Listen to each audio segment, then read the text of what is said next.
The entire state of Kansas is currently praying for my father, State Senator Charles, to find a kidney donor. Right now, I am praying they never find out his perfect match is the grandson he forced me to abandon in a hospital parking lot 25 years ago. I sit behind the mahogany desk of my Wichita corner office, sipping black coffee. Through the glass windows, the morning sun catches the metallic gleam of an aviation manufacturing plant. My title, Director of Operations, hangs on the frosted door in crisp silver lettering, but my attention is fixed on the flat-screen monitor mounted to the far wall. The local news channel is broadcasting a live press conference from the state capitol. On the screen, Charles looks frail. His signature silver hair is thinning, but his baritone voice still commands the podium. "It breaks my heart," he tells the reporters, pressing a hand to his chest, "to learn that a viable genetic match exists within my own family, yet my estranged daughter refuses to step forward to save my life. A public servant should not have to beg his own flesh and blood for mercy." I watch him wipe a strategic, dry tear from his eye. A small, cold smile tugs at the corner of my mouth. I take another sip of my coffee. It is bitter. Perfect. He is lying, of course, not about the kidney failure. That part is real enough. The lie is his target. He knows I am not a match. He is weaponizing the media to break my resolve so I will hand over the true match, the boy he threw away. Before we get into this story, let me know your age in the comments, and welcome to Zara Told Stories. Hit like and subscribe if you have ever had to build your own empire after a toxic family tried to leave you with nothing. Staring at the pixelated image of my father on the television, the sterile scent of aviation fuel filtering through my office vents begins to fade. It is replaced by a memory I have spent 2.5 decades trying to scrub from my mind. The suffocating, heavy aroma of French gardenias, my mother's signature perfume. 25 years ago, I was 19, pregnant, and shivering in the center of my parents' sprawling farmhouse study. The campaign trail for Charles's first state Senate run was heating up. A pregnant, unwed teenager did not fit the wholesome, heartland family narrative he was selling to the voters across the Great Plains. The air in the room felt thick, heavy with unspoken threats and the ticking of the grandfather clock in the corner. My mother, Abigail, sat behind my father's oversized desk, sliding a thick stack of legal documents across the polished oak. She wore a tailored beige suit, her posture rigid, her gaze devoid of any maternal warmth. Her manicured fingernails tapped a rhythmic, hollow sound against the wood. "You have a choice," she said, her tone level and transactional. "You sign these, or you are no longer our daughter. We will freeze your accounts, cut your tuition, and ensure you do not see a single dime of support. You will be a pariah in this town." I reached for the paperwork with trembling fingers. My other hand instinctively rested over my slightly swollen stomach. It was not just a standard closed adoption agreement. It was a custom-drafted, ironclad contract. A severance of bloodline, non-disclosure agreement. The language was sterile and exact. It legally stripped me and my unborn child of all family ties, inheritance rights, and claims to our family name. Abigail watched me read the pages, her expression unreadable, waiting for me to break. I looked at my father. He stood by the window, overlooking the golden wheat fields, his back turned to me. He held a glass of bourbon, the ice clinking softly as he shifted his weight. He would not even meet my eye. His silence spoke louder than Abigail's threats. To him, I was no longer a daughter. I was a political liability, a stain on his glossy campaign brochures. I waited for him to turn around, to offer even a sliver of protection, but he just kept staring out at the land he prized more than his own child. My older sister, Caroline, paced in the hallway just outside the heavy oak doors. I could hear the faint, nervous sound of her polishing the silver, a habit she developed whenever the house felt tense. She was the golden child, the perfect, obedient daughter who followed every script they handed her. She never spoke up for me. She just stayed out of the line of fire, ensuring her own inheritance remained intact. I picked up the heavy gold fountain pen resting beside the contract. The metal felt cold against my palm. I looked down at the signature line. A tear slipped free, splashing onto the thick parchment, blurring the ink of my printed name. Abigail pushed a tissue box toward me across the desk, a silent command to pull myself together. I did not sign the papers out of obedience. I signed them because I realized, in that split second, the safest place for my child was as far away from their toxic ambition as possible. If they could discard me this easily to win an election, what would they do to an innocent child who did not fit their perfect mold? The scratch of the nib against the paper echoed in the silent room, sounding like tearing fabric. I signed away my rights, my future with my baby, and my place in the only family I had ever known. When I placed the pen down, Abigail nodded once. It was not a nod of comfort. It was a confirmation of a successful transaction. She pulled the documents back, aligning the edges perfectly. "Your bags are packed," she said smoothly. "A car is waiting out back. You will stay at the facility 3 towns over until the birth. After that, the adoptive parents take over, and you will find your own way." I packed a single duffel bag that night and walked out into the biting Kansas wind. I left without saying goodbye to Charles, who remained anchored to his window, or to Caroline, who refused to look up from her polishing cloth. I escaped their kingdom to build my own from scratch. I worked night shifts at a local diner, paying for night school, scraping together every dollar, until I clawed my way into the aviation industry. They thought I would fail without their money. They thought I would crawl back, begging for forgiveness. Instead, I thrived. I built a resilient, lucrative life entirely on my own terms. But they never knew my deepest secret. They never knew that I did not fully let my son go. I stayed in the shadows, watching over the adoptive parents I had carefully vetted. I built a quiet, cautious relationship with the boy they forced me to abandon. I thought I had severed the knot for good. I thought the past was buried beneath decades of hard work and corporate success. Staring at my father's tearful, lying face on the television screen, the realization hits me with the force of a physical blow. I did not just leave behind a broken family 25 years ago. I left behind a ticking time bomb, and the countdown has just reached 0. I press a button on my remote, and my father's tearful face blinks out of existence, replaced by the black, reflective surface of the monitor. The silence in my office lasts only a fraction of a second before the low, resonant thrum of a turbine engine vibrates through the reinforced glass of my floor-to-ceiling windows. I stand and walk toward the pane, looking out over the sprawling tarmac of the Wichita plant. Down below, crews in high-visibility vests guide a newly manufactured aircraft chassis toward the testing hangar. The sheer scale of it, the synchronized chaos turning raw metal into machines that conquer the sky, is a testament to the life I've forged. When I walked out into that biting wind 25 years ago, my mother expected me to freeze. She anticipated a frantic phone call within a week, begging for my trust fund, offering my dignity in exchange for a warm bed. Instead, I waited tables at a roadside diner that smelled of stale grease and burnt coffee. I took night classes in supply chain logistics, reading heavy textbooks under the flickering fluorescent light of a cramped apartment. My fingers blistered from carrying scorching plates, but every paycheck was a brick. I stacked them methodically, building a fortress they could never breach. Now, I oversee operations for one of the largest aerospace manufacturers in the Midwest.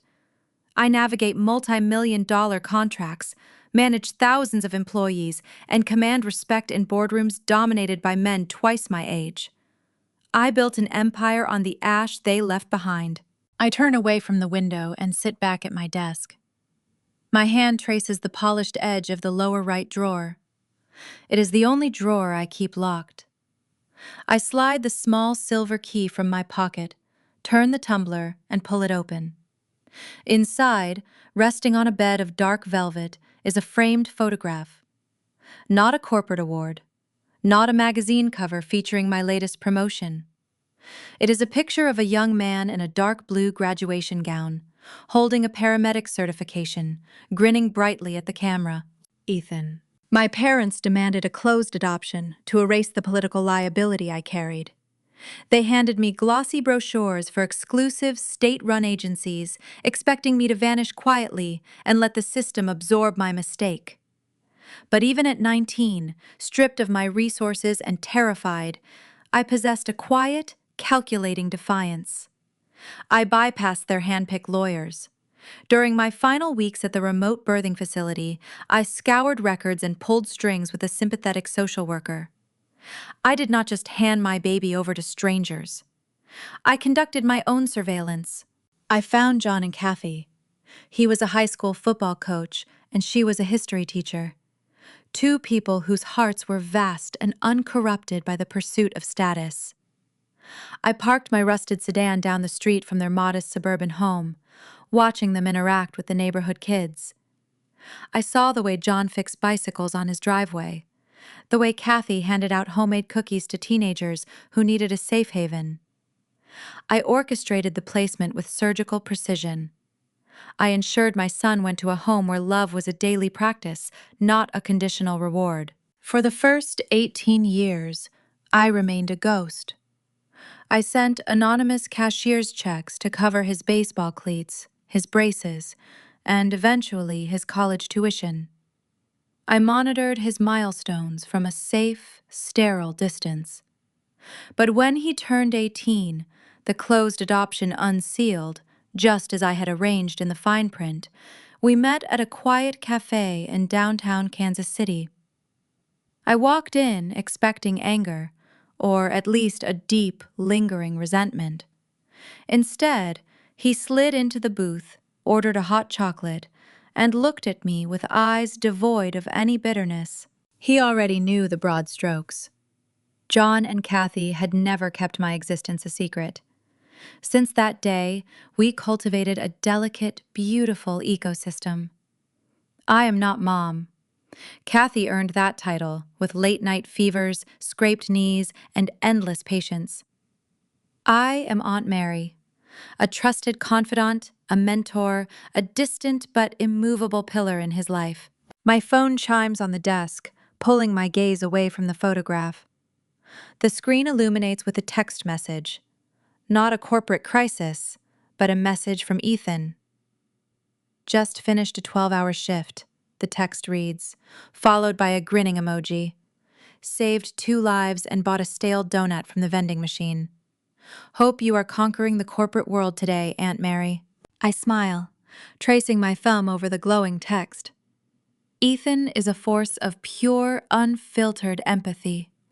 Working as an emergency paramedic in one of the busiest districts, he spends his days pulling people back from the brink of tragedy. He is the antithesis of the toxic bloodline I share with my father. Where my parents extract value from people, Ethan pours his soul into them. Just last month, he sent me a picture of his arm wrapped in a colorful bandage. He had organized a blood drive at his EMS station. Being O-negative makes you popular, he joked in the caption. The universal donor. His blood can sustain anyone. A biological reflection of his endless capacity to give.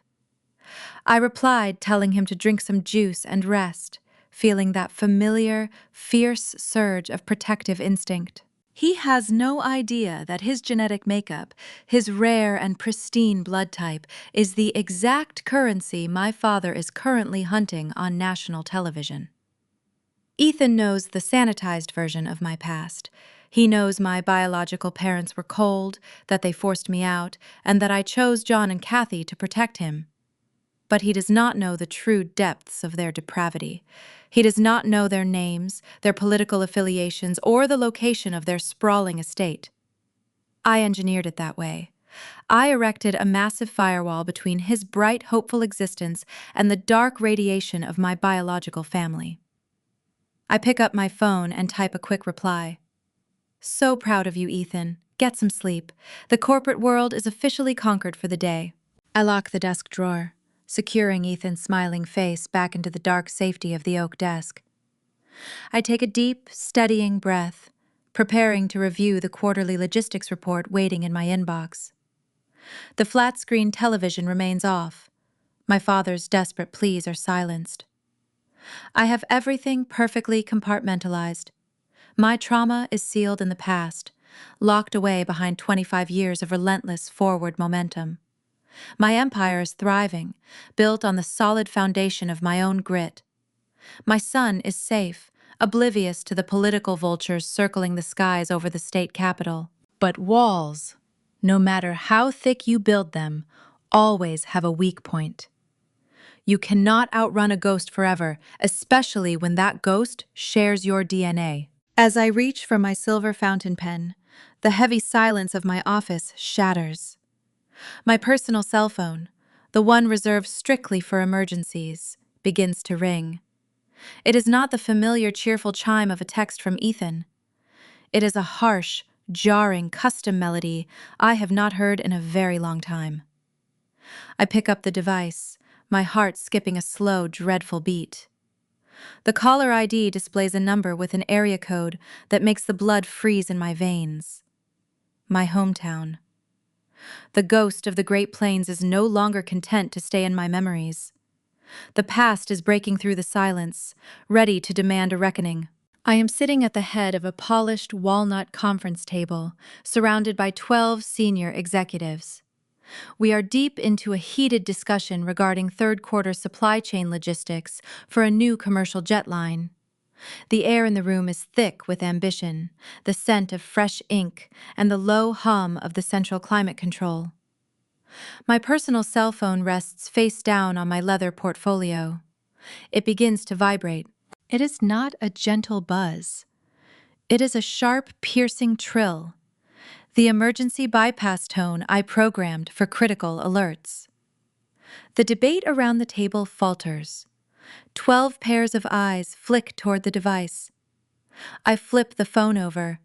The screen illuminates, displaying a geographic area code that makes my pulse falter. My hometown. I stand, smoothing the crease of my tailored blazer. I offer a tight, professional smile, excusing myself from the meeting, and step out into the quiet, carpeted corridor. The hallway is lined with floor-to-ceiling glass. I look out over the sprawling industrial complex. Beyond the concrete and steel, the endless Kansas wheat fields stretch toward the horizon, swaying under a steel-gray sky. The landscape of my youth, the land my father claimed to love more than his own flesh. I press the green button and lift the speaker to my ear. "Hello?" I say, my voice flat, giving nothing away. Mary. One single word. It carries a specific, high-pitched cadence of entitled desperation that defies the passage of time. Caroline. My older sister. The woman who nervously polished silver in the hallway while our parents stripped me of my newborn child. 25 years of silence, broken by a tone that suggests I am simply a subordinate who missed a shift. She was always the favorite. The heir apparent who wore pageant dresses and repeated Charles's political talking points on command. She does not ask how I am. She does not offer an apology for the decades of estrangement. She launches straight into a frantic, breathless demand. "Mom and Dad are dying," she blurts out, her breathing shallow and ragged. "They are in end-stage renal failure. It is a rare, inherited genetic condition that degrades the tissue. The doctors say their kidneys are shutting down simultaneously. They need a live donor, Mary. Today." I stare at my reflection in the glass. I trace the faint lines around my eyes, the armor I have built over a lifetime of self-reliance. That sounds like a tragedy for your family, Caroline. I am failing to see how it concerns me. A sharp intake of breath echoes through the receiver. Do not play games, she snaps. I have already done my part to control the narrative. I held a press conference yesterday morning at the Capitol. I listen as she spins her web of deceit. Caroline boasts about standing before the local news cameras, dabbing her eyes with a monogrammed handkerchief. She announced to the entire state that she would be the heroic donor, stepping up to save our beloved father, the esteemed politician. She secured the public sympathy, painting herself as the ultimate devoted daughter. She bathed in the adoration of the voters and the local journalists. But then, her voice drops to a conspiratorial whisper, leaking the ugly truth beneath the pristine facade. I cannot actually do the surgery, Mary. I met with a private physician on the edge of town. I paid him a significant sum to write a formal medical disqualification. He cited borderline hypertension and a fictitious blood clotting disorder. I am not letting some butcher slice me open and ruin my body for a grueling, agonizing recovery. I took the positive press, but I am legally and medically cleared from the operating table. No one outside the family will ever know. Disgust coats the back of my throat. Even now, with her parents facing death, Caroline treats reality like a stage play. She maneuvers the spotlight to capture the applause, then slips out the back door before the real work begins. She expects someone else to clean up the mess, just like she did when we were kids. When we were teenagers, she once wrecked our father's vintage sedan and blamed it on a fictional valet, crying until Charles paid the damages without a second thought. She has spent her entire existence dodging accountability, insulated by wealth and our parents' blind favoritism. Now, facing the ultimate consequence of biology, she is utilizing the same cowardly tactics. So now it is your turn, she commands, her tone shifting from secretive to authoritative. You need to drive to the Kansas University Medical Center right now. They have a VIP suite prepared. You will submit to a genetic blood draw and begin the matching protocols. You owe them this, Mary. They gave you life. They gave me an ultimatum. I correct her, my tone dropping to a low, icy register. They handed me a stack of non-disclosure agreements and threw me into the winter cold. I owe those people less than nothing. The silence on the line stretches tight, humming with static. When Caroline speaks again, the frantic sister routine vanishes. In its place is the calculating, venomous strategist raised by Charles and Abigail. If you refuse to do this, she says, articulating every syllable with deliberate precision, Dad is going to leak the truth about your departure to the business press. I grip the phone tighter, my knuckles turning white. The chill of the glass pane seeps through my sleeve. We know exactly who you are, Mary, she continues, her voice dripping with malice. Director of Operations, a pristine corporate reputation, a beacon of female leadership in the aerospace industry. What do you think your board of directors will say when the media runs a front-page exposé detailing how you are abandoning your dying parents out of petty, decades-old spite? We will frame you as a heartless, greedy elitist who turned her back on her community. We will crash your stock options. We will turn your hard-earned empire into a public relations nightmare. You will lose everything you built. I close my eyes. The sheer audacity is breathtaking. For 25 years, they told their social circle I was a runaway addict to explain my sudden disappearance. They crafted a fiction to protect Charles's political ascent. Now, they are threatening to weaponize my actual success, turning my own achievements into a tool for extortion. They are holding my career hostage for my organs. They want to dissect my life the same way they plan to dissect my body. They assume my corporate board will demand my resignation to avoid a scandal. They assume the aerospace industry, built on reliability and public trust, will cast me out the moment my father sheds a single tear on camera. You cannot threaten me.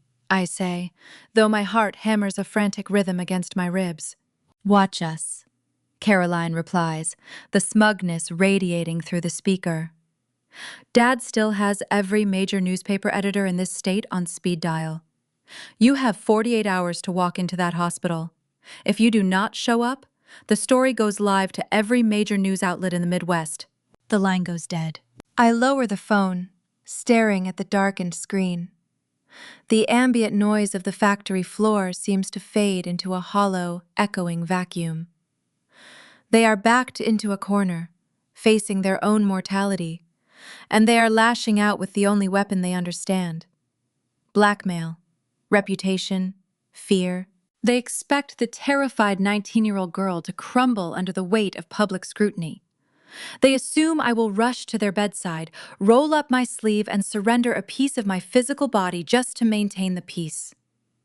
They think I am still the vulnerable scapegoat they can manipulate with a well-timed threat. I slip the phone into my pocket.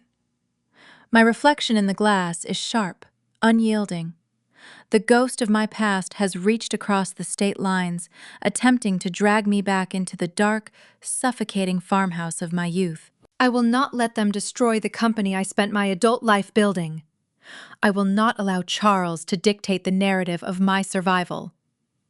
I pull my shoulders back, letting the cold logic of an operations director wash over the rising tide of ancient panic. I pivot on my heel and walk back toward the conference room. I push the heavy oak doors open. The 12 executives fall silent, waiting for my instruction. We will reconvene this meeting on Monday morning, I announce, gathering my leather portfolio and securing my pen.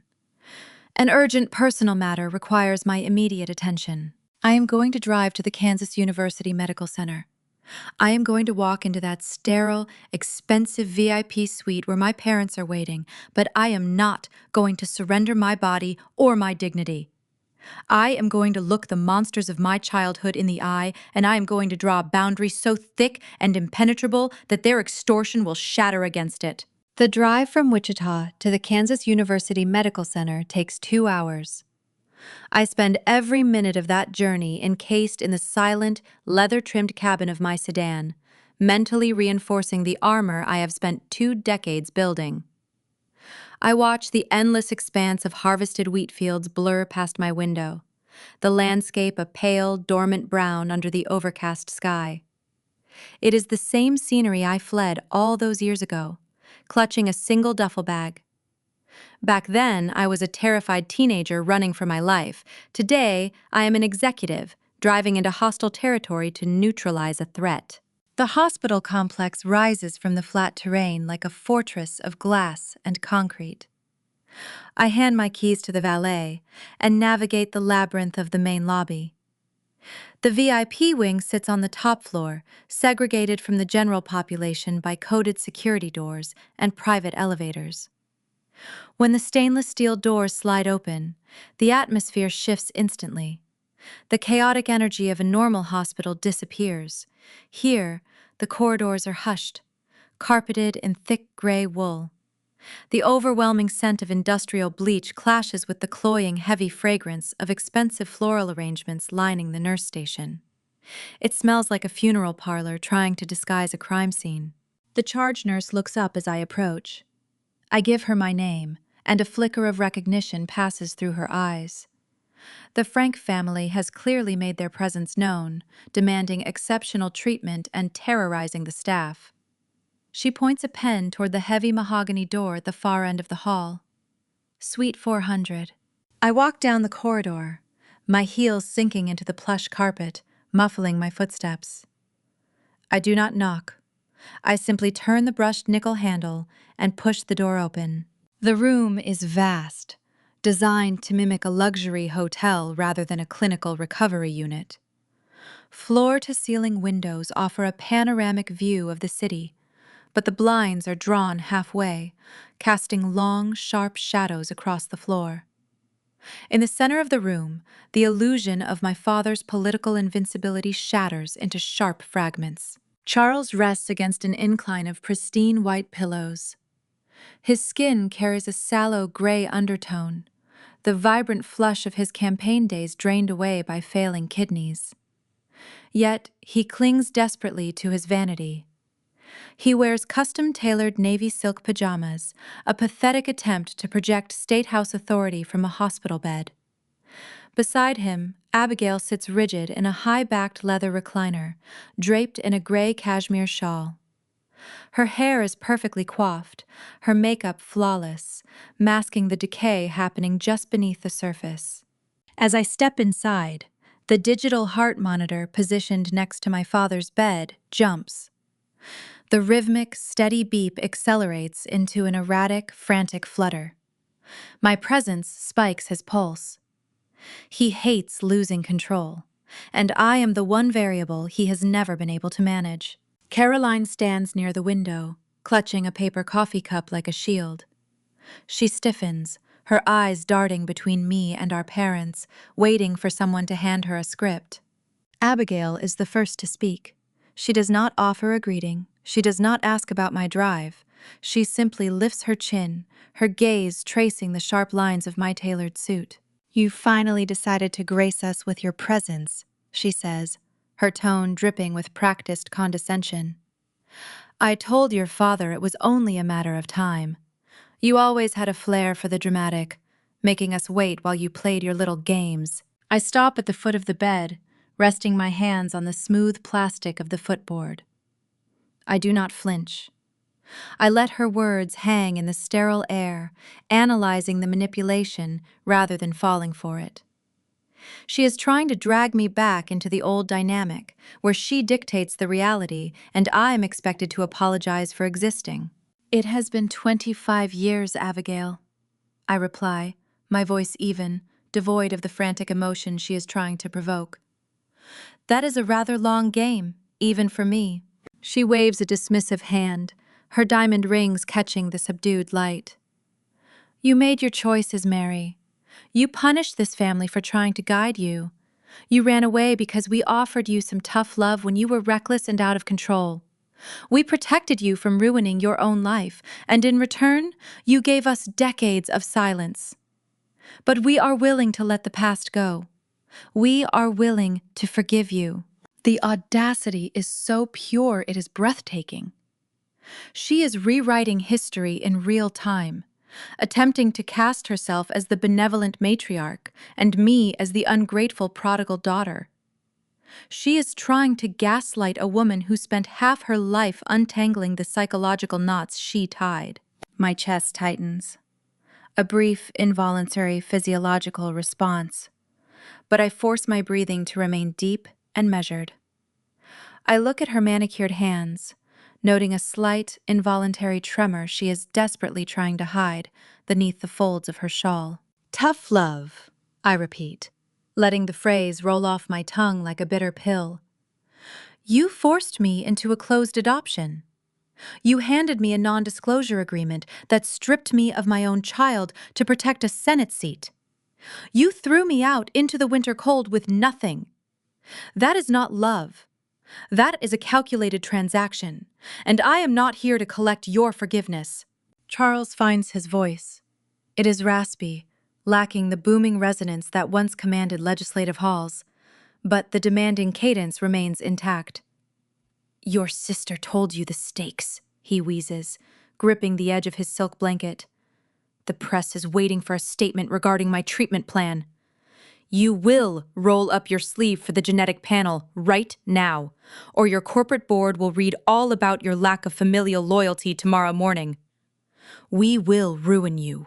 I step around the footboard, moving closer to his side of the bed. I do not raise my voice. I speak with the same calm, lethal precision I utilize to terminate a failing vendor contract at the aviation plant. "Leak whatever you want, Charles," I tell him, holding his sunken, furious gaze. "Call your journalist friends. Tell them your estranged daughter refuses to donate her organs. But understand this. If you release that story, I will immediately convene a press conference of my own. I will release the severance of bloodline document Abigail drafted. I have kept the original copy in a secure vault for 2.5 decades. I will show your loyal voters the exact legal contract you used to extort a 19-year-old pregnant girl. Let us see how your conservative heartland constituents respond to that particular family value. The color drains entirely from his face, leaving him looking like a fragile, hollow shell. The heart monitor protests again, the beeping turning high-pitched and urgent. He opens his mouth to speak, but only a dry, rattling cough escapes. He knows I hold the winning hand. The blackmail threat evaporates into the sanitized air, rendered useless by the very paperwork they forced me to sign. Caroline shatters the silence. The obedient facade crumbles, giving way to raw, unfiltered panic. If I walk away, the burden of saving our parents falls squarely back onto her shoulders, and her fabricated medical disqualification might not hold up under desperate scrutiny. "You cannot do this," she shrieks, slamming her coffee cup onto the windowsill. Dark liquid sloshes over the rim, staining the pristine white paint. "You are bluffing. You care too much about your corporate image. You are acting like a selfish brat, just like you always did. You have to save them." I turn my attention to my older sister. She is trembling, her face flushed with a childish rage that looks grotesque on a woman in her 40s. "My reputation is built on tangible competence, Caroline," I say, my tone dropping to a whisper. "Yours is built on a delicate illusion, and right now, that illusion is dying. I suggest you figure out how to navigate reality, because I am no longer available to clean up the messes you refuse to handle." She stomps her heel against the floorboard, a petulant, desperate gesture. She demands I stop being cruel, her voice cracking as she realizes the script of obedience has been permanently rewritten. The power dynamic has shifted, and she does not know her lines anymore. I do not wait for Abigail to formulate another manipulative lie. I do not wait for Charles to catch his breath and issue another hollow threat. I have established my boundaries, encased them in steel, and delivered my verdict. I turn on my heel and walk toward the exit. The heavy mahogany door clicks shut behind me, instantly severing their frantic protests. I stride down the long carpeted corridor of the VIP wing, my pulse steady, a profound sense of closure washing over my shoulders. For 25 years, I dreaded facing them. Now, having stared into the void of their arrogance, I realize they hold no power over me. I stood my ground against the ghosts of my past. I won. I pressed the elevator button, watching the stainless steel doors slide open. I step inside, feeling lighter, breathing the crisp air of a woman who has finally closed the darkest chapter of her life. I am blissfully blind to the digital trap that has already been sprung behind my back, a catastrophic twist of fate currently waiting in my text messages, ready to pull the one person I love most into the crosshairs of their desperation. The descent in the private elevator feels like a victory lap. The brushed steel doors slide shut, sealing away the suffocating scent of bleach and dying vanity. As the cab glides smoothly toward the ground floor lobby, I close my eyes and let out a long, slow breath. The tension that had coiled tight in my shoulders begins to unravel. For 2.5 decades, the mere thought of confronting my parents left a cold knot of dread in my throat. Today, I walked into the epicenter of their power, dismantled their extortion, and left them grasping at thin air. I proved that the terrified 19-year-old girl no longer exists. I step out of the elevator and navigate the bustling main corridor toward the parking garage. The heavy glass exit doors slide open, and the atmosphere shifts. The overcast Kansas sky has finally broken. Dark, bruised storm clouds blanket the horizon, and a torrential downpour sweeps across the concrete structure. I hurry toward my reserved parking space, the cold rain dampening the shoulders of my blazer. Slipping into the driver's seat of my sedan, I shut the heavy door, sealing out the howl of the wind. The cabin is quiet, insulated, smelling faintly of rich leather and the morning coffee I left in the cup holder. I press the ignition button. The engine purrs to life. The windshield wipers engage automatically, dragging rubber across the wet glass in a steady, rhythmic sweep. Rain lashes against the windshield, blurring the harsh fluorescent lights of the parking garage into smeared streaks of yellow and white. I reach for my seatbelt, ready to put this city and my toxic bloodline in the rearview mirror forever. Then, my personal cell phone chimes. It is the bright, cheerful notification tone reserved exclusively for one person. I pause, pulling the device from my pocket. A smile instinctively touches my lips, expecting a light-hearted update about a rescued stray cat or a funny anecdote from the paramedic dispatch center. I swipe my thumb across the screen to unlock it. The smile dies on my face. "Hey, Aunt Mary," the text reads. "Crazy news. You know how I joined the National Live Donor Registry during that blood drive last month? I just got an urgent call from a transplant coordinator. The algorithm flagged me as a perfect genetic match for an older couple in Kansas City facing end-stage renal failure. They are running out of time. I am thinking of doing it. Going to head to the clinic tomorrow morning to sign the consent forms." A dizzying drop seizes my stomach. The sensation is physical, a sudden and vicious plunge, as if the concrete floor of the parking garage has vanished beneath my tires. The air in the cabin turns thin. My lungs refuse to expand. I stare at the glowing letters on the screen, reading the sentences over and over until the words lose their meaning and become sharp, jagged shapes cutting into my retinas. An older couple in Kansas City. End-stage renal failure. A perfect genetic match.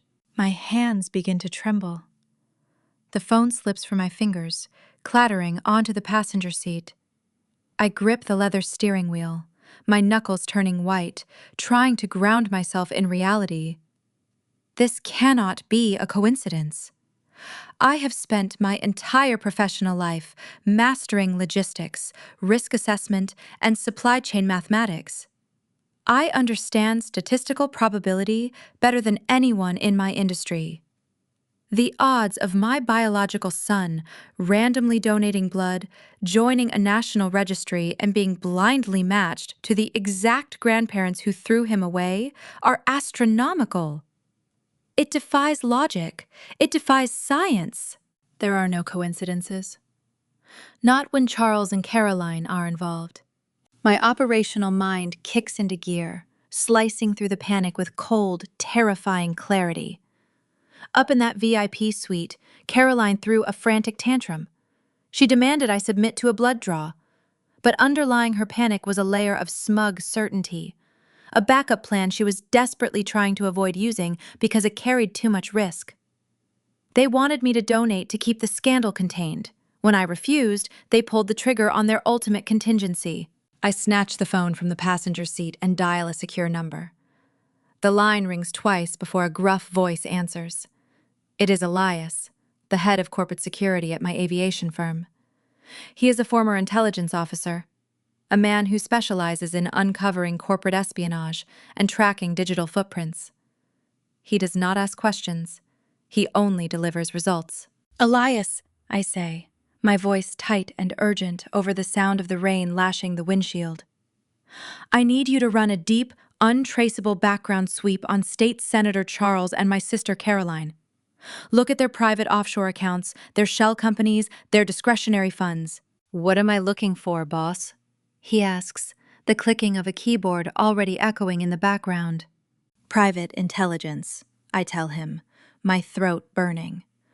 "Data brokers. Unlicensed private investigators. Look for any substantial payouts starting about a year ago, right around the time my father received his initial kidney failure diagnosis. I need to know if they purchased surveillance. I need it right now." "Give me 10 minutes," he says, and hangs up. I do not drive. I cannot drive. I sit in the idling sedan, watching the rain pummel the glass. The storm outside mirrors the tempest tearing through my mind. I think about Ethan, his golden heart, his relentless desire to save lives. He thinks he is answering a noble calling. He thinks he is offering a miracle to a sweet, desperate elderly couple. He has no idea he is being lured into a trap. He has no idea the people requesting his organs are the same monsters who ordered his mother to abandon him in the winter cold. The dashboard clock ticks forward. 9 minutes. 10 minutes. 11. My phone vibrates in my palm. An encrypted email notification flashes on the screen. The sender is Elias. No subject line, just a heavy, data-rich attachment. I open the file. The screen populates with scanned ledgers, banking wire transfers, and confidential contracts. My eyes scan the highlighted sections, the cold, hard proof of my family's predatory stalking. Exactly 14 months ago, Caroline signed a retainer agreement with a high-end shadow intelligence firm based out of Chicago. The objective listed on the invoice makes my blood run freezing cold. Locate and monitor biological offspring of subject. They did not just find Ethan on a national registry by chance. They hunted him. I swipe to the next page of the file, and a fresh wave of nausea hits me. Surveillance photos, dozens of them. Pictures of Ethan walking out of his apartment complex. Pictures of Ethan laughing with John and Kathy at a local diner. Pictures of Ethan in his paramedic uniform, climbing into the back of an ambulance. There are medical records, illegally obtained, highlighting his rare O-negative blood type. They have been watching my son for over a year. They knew his routine, his occupation, his medical history. When Charles received his terminal diagnosis, they did not just pray for a donor. They mapped out a harvest. They tracked down the grandson they threw away, assessing him not as a human being, not as family, but as a stockpile of spare parts. I continue reading the digital trail. The evidence outlines a chilling strategy. They used Charles's political connections to access the back end of the National Donor Database. When Ethan innocently registered during his station's blood drive, they did not wait for an algorithm to pair them. They manually flagged his profile, manipulating the medical request so that the Kansas University transplant coordinator would contact Ethan directly, presenting the match as an urgent, random miracle. They manufactured the crisis. They weaponized his empathy. I dropped the tablet onto the center console. The sound of the windshield wipers slapping back and forth feels deafening. My breathing is shallow, rapid. The rage that ignites in my chest is unlike anything I have ever experienced. It is not the quiet, simmering resentment of an estranged daughter. It is the blinding, protective inferno of a mother who realizes her child is being hunted by predators. Up in that hospital suite, Abigail claimed they were willing to forgive me. Caroline called me a selfish brat for refusing to save them, all while they held this trump card in their pockets. They knew that if I refused, they would simply bypass me and extract what they needed from the boy I sacrificed everything to protect. They assumed I would remain oblivious. They assumed Ethan would rush to the operating table, driven by his paramedic oath, completely unaware of the toxic blood running through the veins of the people he was saving. Ethan is walking blindly into the jaws of the very monsters who ruined my early life. He is preparing to lie down on a surgical table and surrender a piece of his body to a man who would not even turn away from a window to look at me while I signed my rights away. I cannot let this happen. I cannot allow them to desecrate his pure intentions. But I also know my son. If I simply call him and demand he cancel the appointment, his stubborn, heroic nature will resist. He will argue that a life is a life, regardless of my personal objections. He will try to separate my trauma from his duty. To stop him, I cannot just give him an order. I have to give him the truth. The unvarnished, brutal, agonizing truth I have shielded him from for 25 years. I shift the car into gear. The tires screech against the slick concrete of the parking garage as I accelerate toward the exit. I merge onto the rain-slicked highway, pushing the engine to its limits. I dial Ethan's number, listening to the dial tone ring through the Bluetooth speakers. Aunt Mary! His cheerful voice fills the cabin. Did you get my text? Ethan, I say, fighting to keep my voice steady, fighting to mask the terror bleeding into my words. Do not sign anything. Do not call that transplant coordinator back. Meet me at the diner on Route 9 in 1 hour. Aunt Mary, what is wrong? You sound sick. Is everything okay? Nothing is okay, Ethan. I grip the steering wheel, staring at the gray highway stretching out before me. Just be there, please. I terminate the call. The storm rages around my speeding vehicle, but it is nothing compared to the storm I am about to unleash. I am driving toward the hardest conversation of my life, carrying a truth that will shatter the innocent world my son believes he lives in. Caroline and Charles wanted a war. They thought they could draft my son to the front lines without me noticing. But they are about to learn what happens when you threaten the child of a woman who has spent decades learning how to dismantle empires. The rain pounds the asphalt as I pull into the gravel parking lot of the Route 9 diner. The storm has intensified, washing the world in shades of gray and turbulent blue. Above the entrance, a flickering red neon sign buzzes relentlessly, casting long, fractured shadows across the wet hood of my car. I cut the engine and grip the steering wheel, taking a deep breath to steady the frantic beating of my heart. I am about to dismantle the safe, protective reality I spent 25 years building for my son. I push open the heavy glass door of the diner. The interior smells of fried potatoes, damp wool, and stale coffee. It is quiet, occupied only by a few weary travelers seeking refuge from the downpour. I spot him immediately. Ethan sits in a faded vinyl corner booth. He is still wearing his navy blue paramedic trousers and a gray undershirt, looking exhausted but inherently kind. He traces the thick ceramic rim of his coffee mug with his index finger, staring thoughtfully at the dark liquid. When he hears the bell above the door chime, he looks up. His brow furrows with genuine worry. "You look pale," he says, rising slightly as I approach the table. I slide into the booth across from him. I do not take off my damp blazer. A waitress approaches with a coffee pot, but I offer a polite shake of my head, dismissing her. I place my heavy leather tote bag onto the scratched laminate surface between us. Ethan leans forward, resting his forearms on the table. "Are you okay? You sounded terrified on the phone. What is going on with the transplant center?" I look at this incredible young man.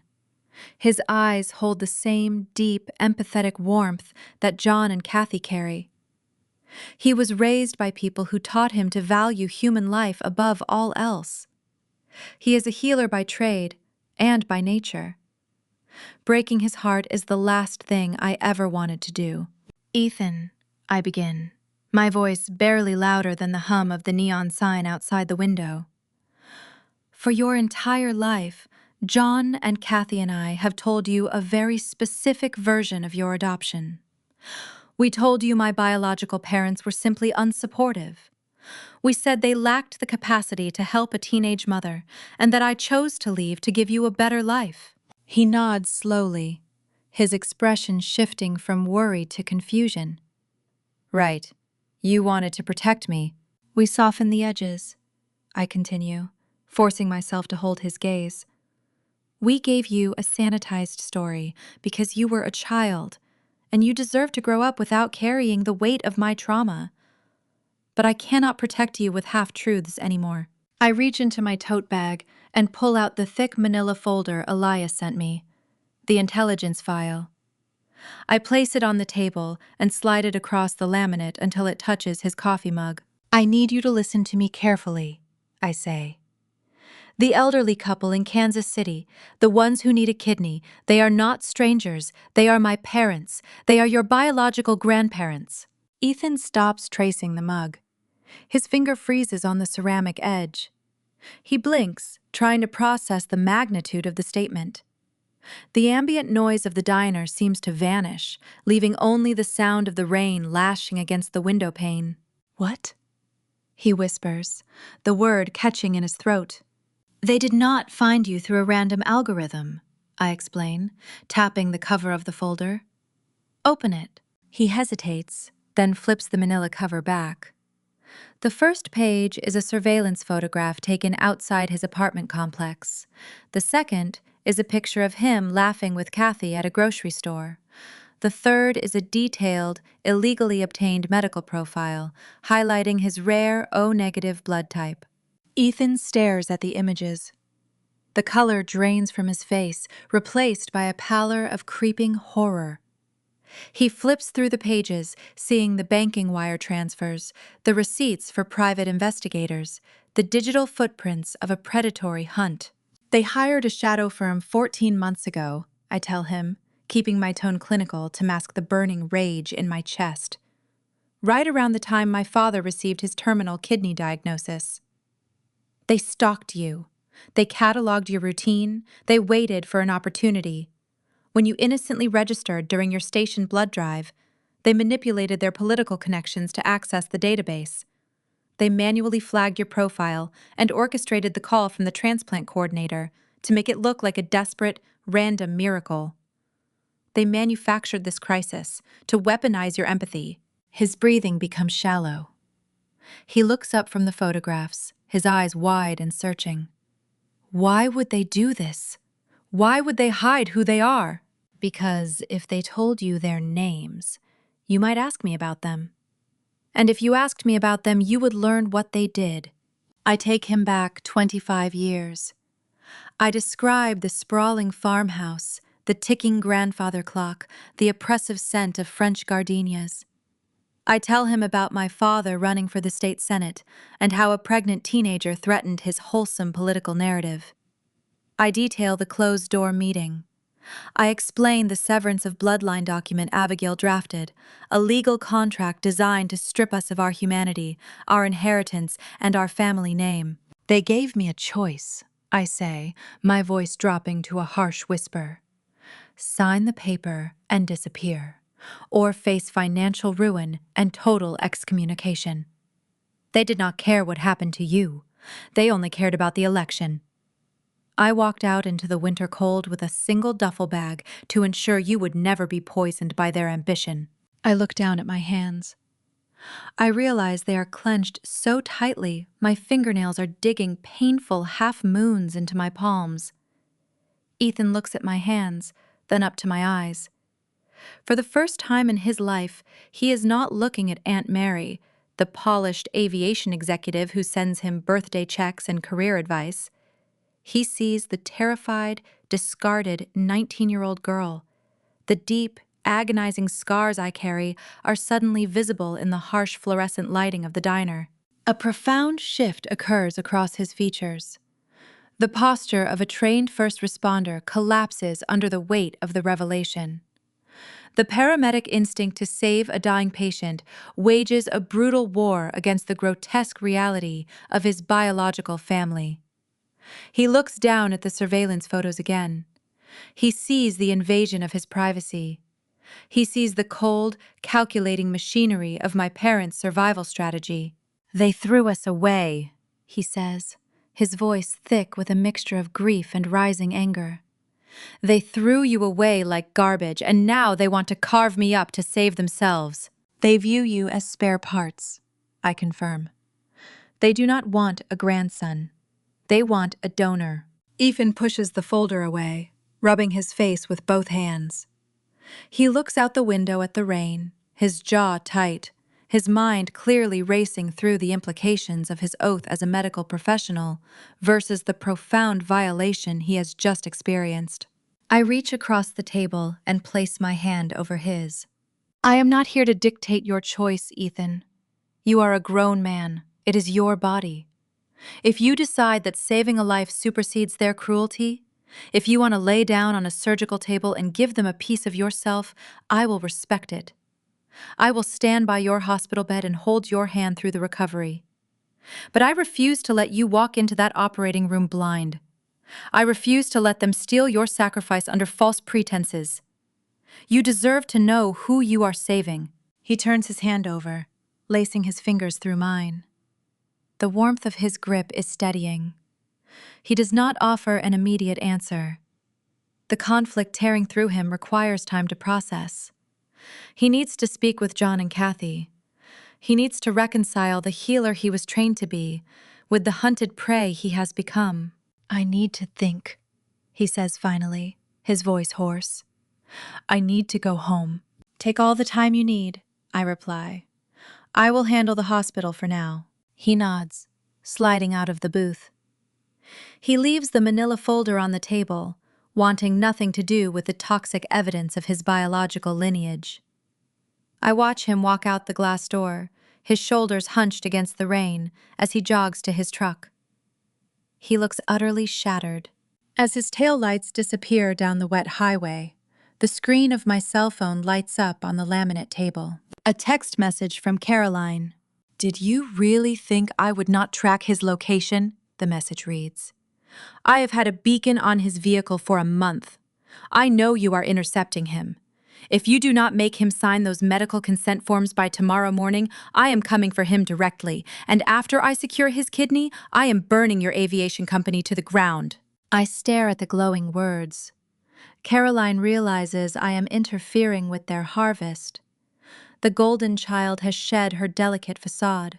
The panic has mutated into a feral, desperate rage, and she is preparing to strike. The text message on my phone acts as a gravitational pull, dragging me straight back to the epicenter of the infection. I do not drive home. I do not return to my corporate headquarters. I steer my sedan directly back toward the Kansas University Medical Center. The rain continues to pour, washing the city streets in a murky gray deluge, but my focus remains razor sharp. Caroline admitted in writing that she placed a tracking beacon on my son's vehicle. She openly threatened his sanctuary and my livelihood. She escalated a cold war into an active battleground. I bypass the valet and navigate down into the subterranean levels of the hospital parking garage. The structure is a labyrinth of damp concrete, harsh angles, and flickering overhead fixtures. The air down here is dense, smelling of motor oil, wet tires, and heavy exhaust. I drive slowly, scanning the rows of parked cars until I spot it. A high-end, imported luxury sport utility vehicle sits idling in the darkest corner of the second level. The oversized engine hums with a deep, guttural vibration that echoes off the low ceilings. The headlights are off, but the running lamps cast a sinister, low-angle glow against the concrete pillars. I pull my car into a spot 3 spaces away, cut the ignition, and step out into the cold, damp air of the garage. Caroline does not wait for me to approach. The driver's side door of her vehicle swings open. She steps out onto the pavement wearing a designer trench coat cinched tightly at her waist, a silk scarf draped perfectly around her neck. She looks entirely out of place in this grimy subterranean level, a pageant queen descending into the basement to collect her prize. The harsh fluorescent tube lights mounted on the ceiling cast a sickly green hue over her features. Under that artificial glare, her signature smug smile does not look beautiful. It looks predatory. I see you received my message, Caroline says, her voice echoing off the concrete walls. Her tone carries the same unbearable entitlement she wielded when we were children, the exact pitch she used whenever she manipulated our father into buying her a new horse or a new car. I stop a few feet away from her bumper. You placed a tracking device on a federal emergency medical worker, I reply, keeping my voice low and dangerously calm. That is a felony, Caroline. She waves a manicured hand through the damp air, dismissing the law as if it were a minor inconvenience meant only for the lower classes. Please, Mary, do not bore me with legalities. Daddy has the local police commissioner on speed dial. A parking ticket gets more scrutiny than anything our family does. She leans against the polished hood of her vehicle, crossing her arms. She is operating under the delusion of total invincibility. Growing up, Caroline never faced a single consequence. If she failed a class, a strategic donation to the private academy ensured her transcript was corrected. If she wrecked a vehicle, a check cleared the damages before the police could even file a report. She has spent 4 decades insulated by Charles's political capital, and she believes that same currency can buy her a human organ. You bypassed federal privacy protocols, I state, laying out the facts. You accessed a confidential donor registry. You violated the Health Insurance Portability and Accountability Act to view Ethan's medical file. Caroline lets out a sharp, mocking laugh. You have been in the corporate world too long. You think rules actually apply to people who fund the hospital wings? I had lunch with the chief of surgery and the hospital board chairman last week. I reminded them how much state funding our father funnels into their research departments.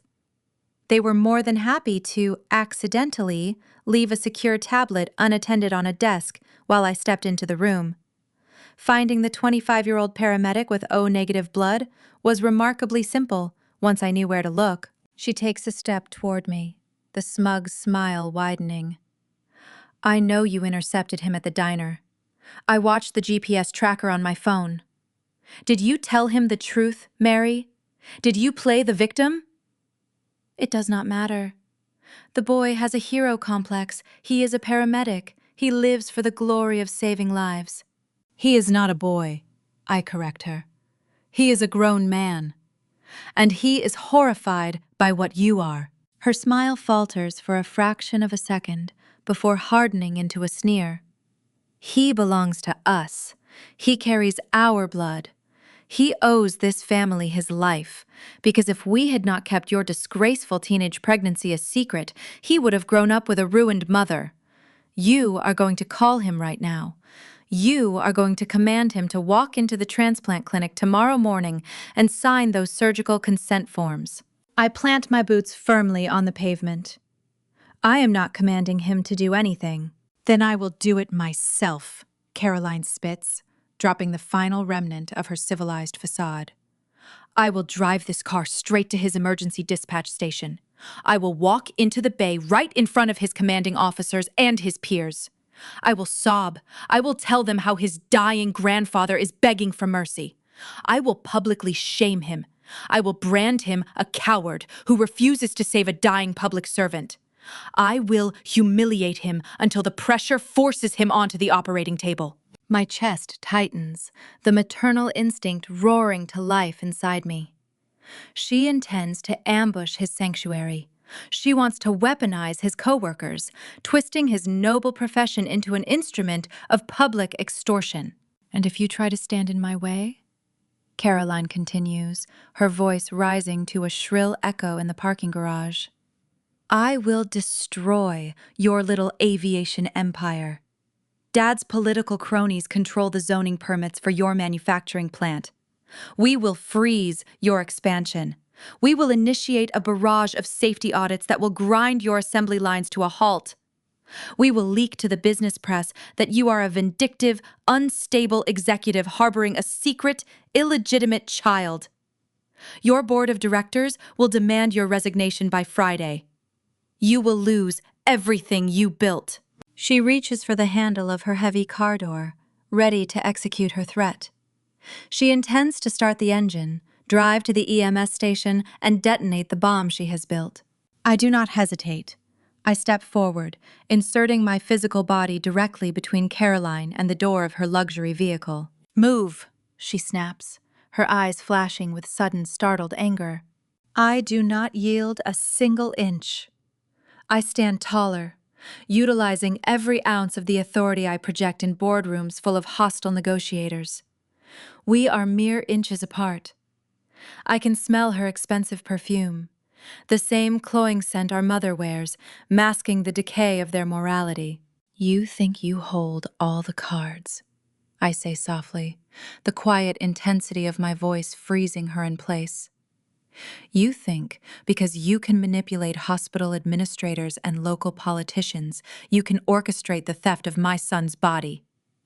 You are accustomed to dealing with people who fold under your father's name. I watch the uncertainty flicker in her eyes.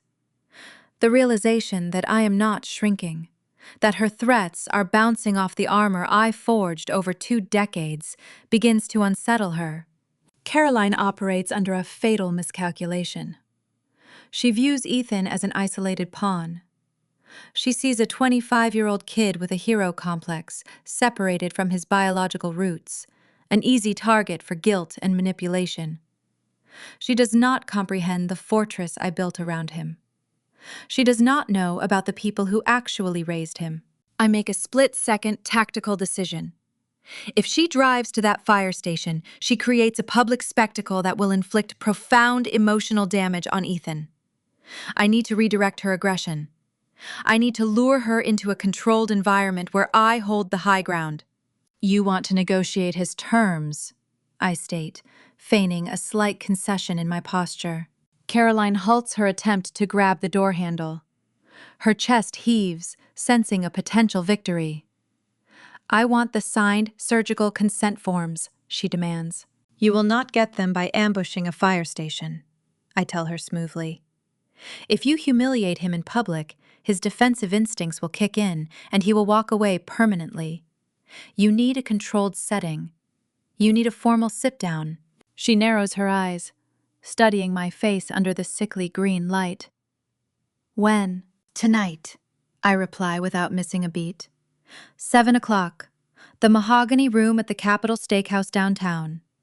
Bring your corporate lawyer. I will bring the boy. We will finalize the terms of his donation in private, away from the media and his coworkers. Caroline considers the offer. The prospect of an upscale restaurant, a formal negotiation with her high-priced attorney at her side, appeals to her inflated sense of status. She believes she has broken my resolve. She thinks the threat to my aviation company forced me to capitulate. A triumphant smirk returns to her lips. 7 o'clock, she agrees, stepping back from the car door. Do not be late, Mary, and ensure the boy understands his obligations. She slides into the driver's seat and pulls the heavy door shut. The luxury vehicle shifts into gear, the engine roaring as she accelerates toward the exit ramp, leaving a trail of exhaust hanging in the damp air. I stand alone in the concrete shadows, watching the red glow of her taillights disappear. She thinks she has secured the final piece of the puzzle. She assumes she will walk into that steakhouse and bully a confused, frightened, 25-year-old kid into surrendering his kidney. I pull my cell phone from my pocket and dial a number saved deep in my contacts. The line rings once before a deep, steady voice answers. Hello, Mary, John says. John? I say, staring at the empty parking space. I need you and Kathy to meet me in Kansas City tonight. My biological family is trying to extort our son. I hear a sharp intake of breath on the other end of the line, followed by the terrifying, calm resolve of a man who will burn the world down to protect his child. Tell us where, John replies. Caroline thinks she is arriving at a victory dinner. She has no idea she is walking straight into a trap, preparing to face 2 parents who will not hesitate to tear her apart. The Capitol Steakhouse is a sanctuary for the Midwestern elite, a dimly lit fortress of mahogany walls, leather booths, and the constant rhythmic clinking of fine crystal. The air smells of seared prime cuts, aged bourbon, and the quiet hum of immense wealth exchanging hands. It is the exact type of establishment where my biological family conducts their backroom deals, believing the expensive ambiance insulates them from the messy realities of the outside world. I selected this venue specifically. I wanted Caroline to feel comfortable, secure, and entirely in control right up until the floor gave way beneath her. I sit in a spacious, semicircular booth tucked into the deepest corner of the dining room. I am not alone. To my left sits John. He wears a dark, neatly pressed suit that barely contains the broad shoulders forged by decades of coaching high school defensive linemen. He possesses a calm, grounded stillness, the kind of quiet endurance you only find in men who spend their lives shaping unruly teenagers into disciplined athletes. To my right sits Kathy. She wears a structured emerald blazer, her posture impeccable, her eyes sharp and analytical.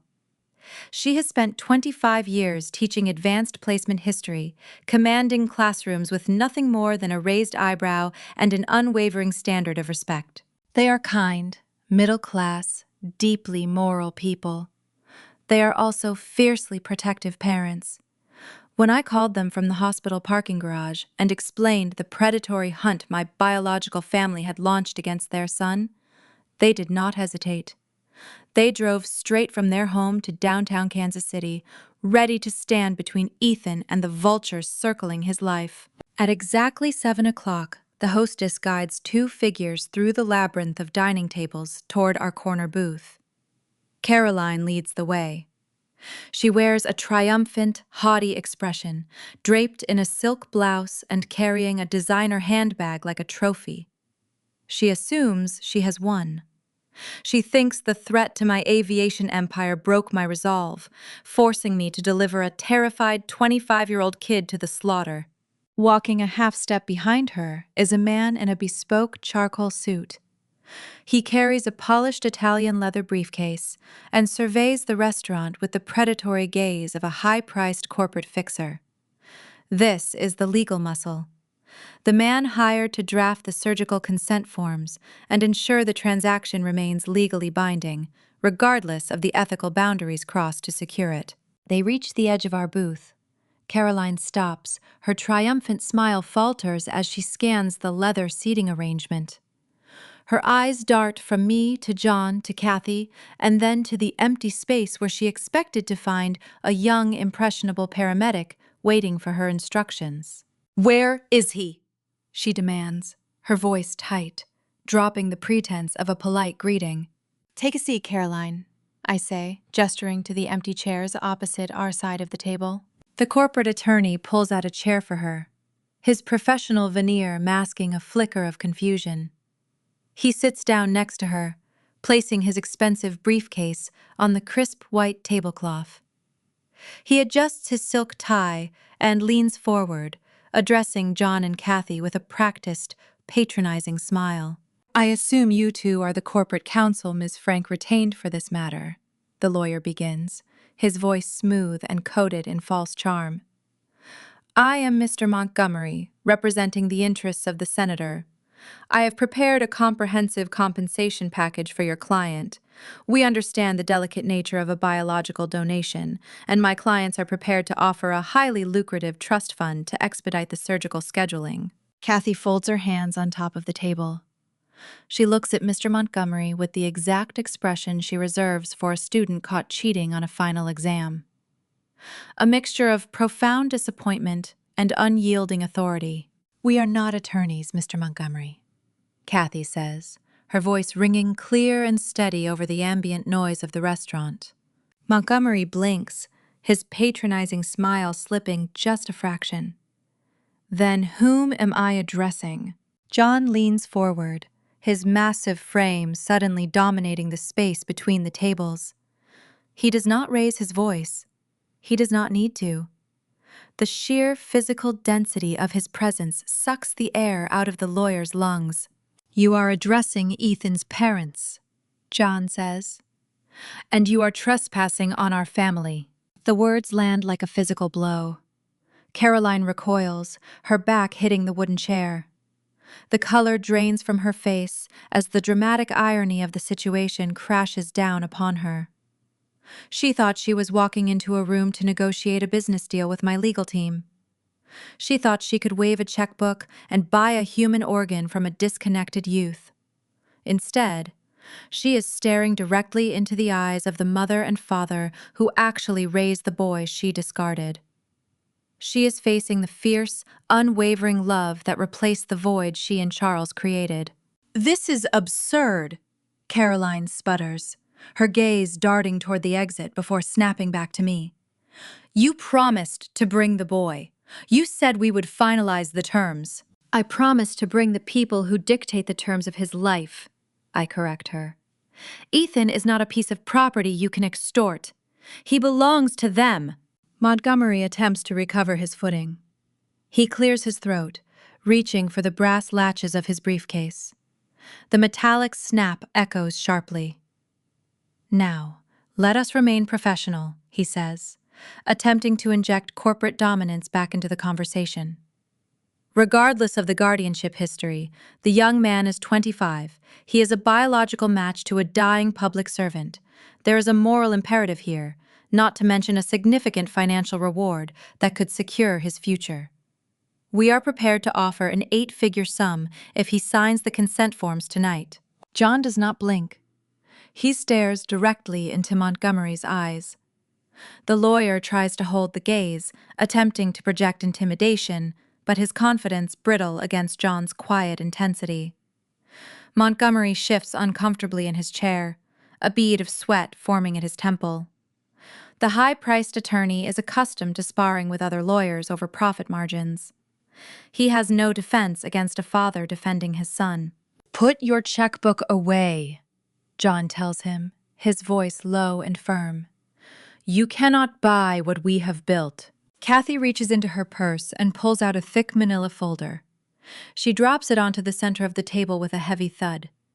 It is the same intelligence file Elias sent me, printed and neatly organized. "Let us discuss professionalism, Mr. Montgomery," Kathy says, tapping her index finger against the cardboard cover. "Inside this folder is documented proof that your clients hired a shadow intelligence firm to stalk a federal emergency medical worker. We have banking wire transfers linking this woman to private investigators who photographed my son outside his home. We have digital footprints proving your clients manipulated a national donor registry to manufacture a false match." Montgomery stares at the folder. The polished confidence evaporates from his posture. He realizes instantly that his clients lied to him about the origin of the donor. "Furthermore," I add, sliding a single typed document across the table until it rests against his water glass, "you will find a drafted restraining order signed by a federal judge 2 hours ago. It prohibits Caroline, Charles, Abigail, and any of their legal representatives from coming within 500 yards of Ethan, his residence, or his place of employment." Montgomery reads the bold print on the restraining order. His jaw tightens. He knows the legal peril he'd just waded into. Bypassing federal medical privacy laws is a felony. Stalking a paramedic is a criminal offense. If his name is attached to this extortion attempt, his license to practice law will be revoked before the ink dries on the police report. Caroline realizes her hired gun is faltering. She grabs his forearm, her manicured nails digging into the sleeve of his charcoal suit. "Do not let them intimidate you," she hisses. "We have the hospital board on our side. Tell them we will sue for breach of familial obligation." Montgomery pulls his arm away from her grasp as if she were radioactive. He snaps his briefcase shut without taking a single piece of paper out. "There is no such thing as familial obligation in a live donor scenario, Miss Frank," he says, his voice clipped and furious. "You failed to disclose the illegal surveillance. You failed to mention the HIPAA violations. I cannot represent you in this matter." He stands up, tossing a $50 bill onto the table to cover his untouched sparkling water. He does not look back as he walks away, weaving quickly through the dining room toward the exit, abandoning his wealthy client to the consequences of her own arrogance. Caroline sits alone on her side of the booth.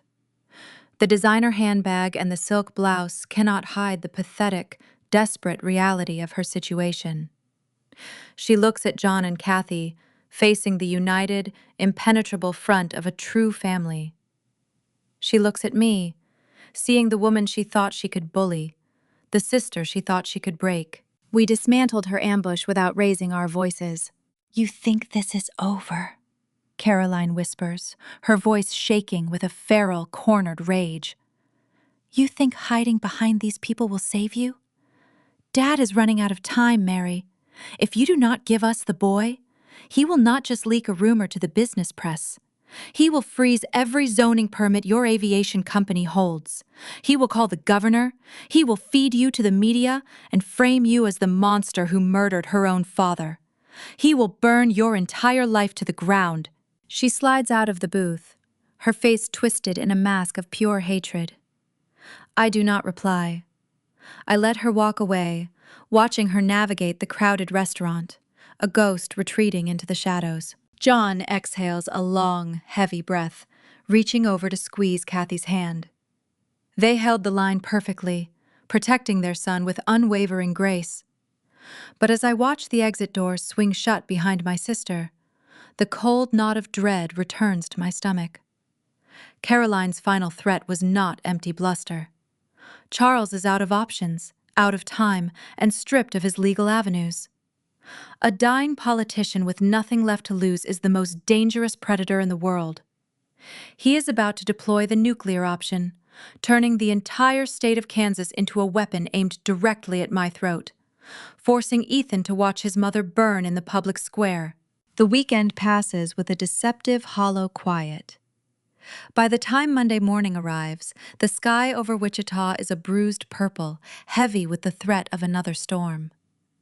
I walk into the administrative wing of my aviation manufacturing plant at 7 in the morning, carrying a fresh cup of black coffee.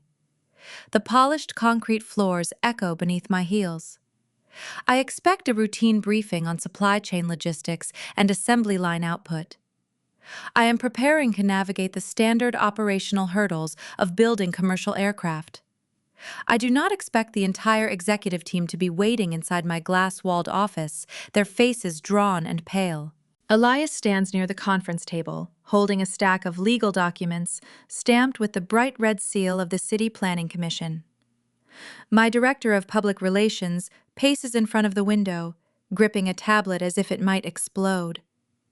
The air in the room is stagnant, thick with unspoken panic. I set my coffee down. The ceramic mug makes a dull thud against the wood. What is happening? I ask, surveying the grim expressions of my colleagues. Elias steps forward and drops the paperwork onto my desk. The city council held an emergency closed-door session late last night, he says, his voice devoid of its usual steady rhythm. They revoked the zoning permits for our new testing hangar. They also issued an immediate stop work order for the entire Western expansion project. The building inspectors are outside right now, chaining the gates. I stare at the documents. The Western expansion is the financial lifeblood of this company for the next decade. We secured those permits 18 months ago after rigorous environmental and structural audits. The City Council lauded the project for bringing thousands of jobs to the local economy. Revoking them overnight without a public hearing is a bureaucratic impossibility. Unless someone with immense political leverage pulls the strings. Charles. My father did not waste a single second after his lawyer fled the steakhouse. Realizing he could not extort my son through legal channels, he deployed his political cronies to strike the foundation of my empire. He is freezing my life work, weaponizing the local government to choke my company into submission. He wants my board of directors to bleed revenue until they force me to resign or capitulate to his demands. Before I can process the sheer scale of the corporate sabotage, my public relations director steps up to the desk. Her hands tremble as she slides her tablet across the smooth mahogany surface. "The permits are just a beginning," she whispers, her eyes wide with undisguised horror. "You need to look at the morning news feeds. It is everywhere, Mary. Every local network, every political blog, every major newspaper in the state." I look down at the glowing screen. A vicious headline flashes in bold black letters across the digital front page of the leading Kansas political journal. "Dying statesman betrayed by a strange daughter hiding life-saving cure." Beneath the headline is a high-definition photograph of Charles. He sits in his hospital bed, looking frail and deeply sympathetic, hooked up to dialysis machines. Beside him is Caroline, clutching his hand, playing the role of the devastated, devoted child. The article features an exclusive, tearful interview granted late Sunday evening. I read the opening paragraphs, and the breath leaves my lungs. Charles spun a masterpiece of deception. He claimed the hospital ran a genetic search among his immediate family. He told the reporter that a perfect, universal donor match was found. But he did not mention Ethan. He did not say a single word about a 25-year-old paramedic grandson. He named me. Charles looked into a television camera and told the world that his estranged daughter, Mary Frank, the wealthy aviation executive, is a perfect biological match. He claimed I am hoarding my kidney out of pure, vindictive spite. He painted a picture of a greedy, heartless corporate elite who cares more about aircraft profits than the life of the dedicated public servant who raised her. The genius of his lie is paralyzing. By naming me as the donor, he achieves two devastating goals simultaneously. First, he turns the entire state of Kansas into a mob demanding my crucifixion, applying unbearable public pressure to ruin my career. Second, he protects the identity of his true target. If he admitted the match was a secret grandchild, the press would dig into the past. They would uncover the forced closed adoption, the severance agreements, and the cruelty he inflicted upon a pregnant teenager. That truth would shatter his wholesome political legacy. By framing me as the villain, he keeps Ethan hidden in the shadows, ensuring the pristine O-negative kidney remains untouched by media scrutiny, ready to be harvested the moment I break. The tablet screen refreshes, displaying a live feed of the news broadcast. Pundits are already debating my moral bankruptcy. Former political allies of my father are issuing statements condemning my behavior. My personal cell phone begins to vibrate against the wood of my desk. It is a harsh, relentless buzzing that fills the silent office. I pick it up. The lock screen is flooded with notifications. My private email address, somehow leaked to the public, is overflowing with hate mail. I open one message at random. The text is brutal. "You are a monster," an anonymous sender writes. "Your father dedicated his life to this state, and you are letting him die while you sit in your glass tower. You deserve to lose everything." The phone vibrates again. Then again, a rapid-fire assault of digital venom.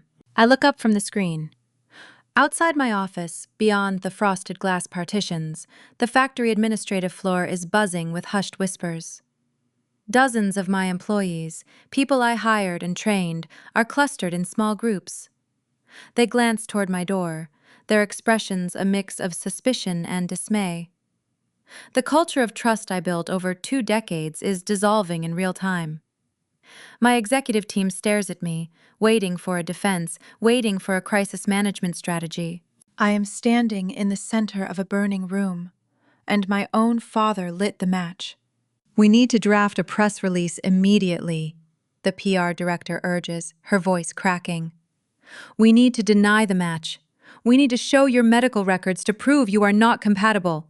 If we do not kill this story by noon, the board of directors will call an emergency vote to suspend you, pending an investigation. The shareholders are already panicking. If I release my medical records to prove I am not the match, the investigative journalists will demand to know who the real donor is. They will tear apart the hospital registry until they find Ethan. I cannot clear my own name without throwing my son into the center of a media circus. Charles knows this. He engineered a trap where my only option for survival is to sacrifice my child." I place the vibrating phone back onto the desk. The metallic hum rattles against the wood, a physical manifestation of the hatred pouring in from thousands of strangers. I look at Elias, then at my PR director. "Draft a statement saying I have no comment regarding private family medical matters," I command, keeping my tone ice cold despite the tremors echoing in my chest. "Have the legal department file an immediate injunction against the city council for the zoning freeze. We fight the bureaucratic attack on paper. We do not engage with the media smear campaign." They stare at me, stunned by my refusal to defend my character. But I cannot explain the collateral damage to them. I have to absorb the nuclear blast. I have to stand in the fire and let the public burn my reputation to ash so that Ethan can remain safe and anonymous. I dismiss the executive team, demanding they get back to their departments and manage the fallout. The heavy door closes behind them, leaving me alone in the sprawling office. The silence returns, broken only by the incessant buzzing of the phone. I walk over to the window, looking out at the chained gates of the expansion project. Everything I bled for, every late-night shift at the diner, every grueling exam, every promotion, is unraveling before my eyes. Charles is succeeding. He is tearing my empire down piece by piece. I close my eyes, leaning my forehead against the cool glass. I am prepared to lose it all. I am prepared to hand them my company, my title, and my pristine reputation if it means my son gets to live a quiet, unburdened life. But my phone chimes with a different tone. The custom alert I set for Ethan. I walk back to the desk and pick up the device.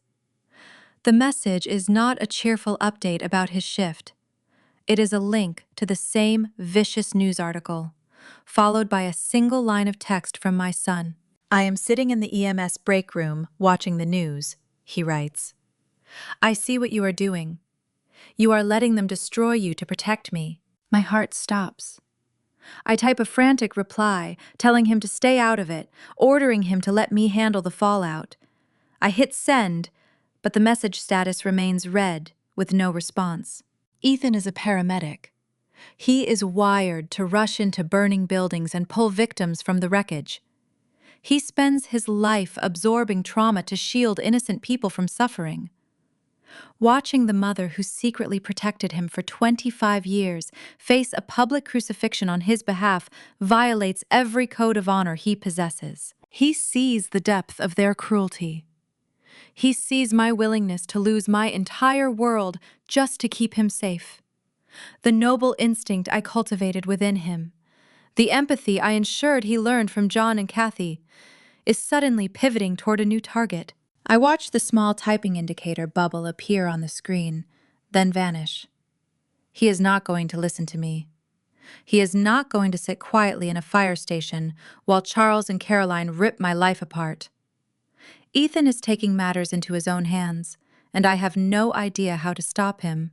While I stood in my glass-walled office, watching my corporate reputation burn on national television, my son decided he had seen enough.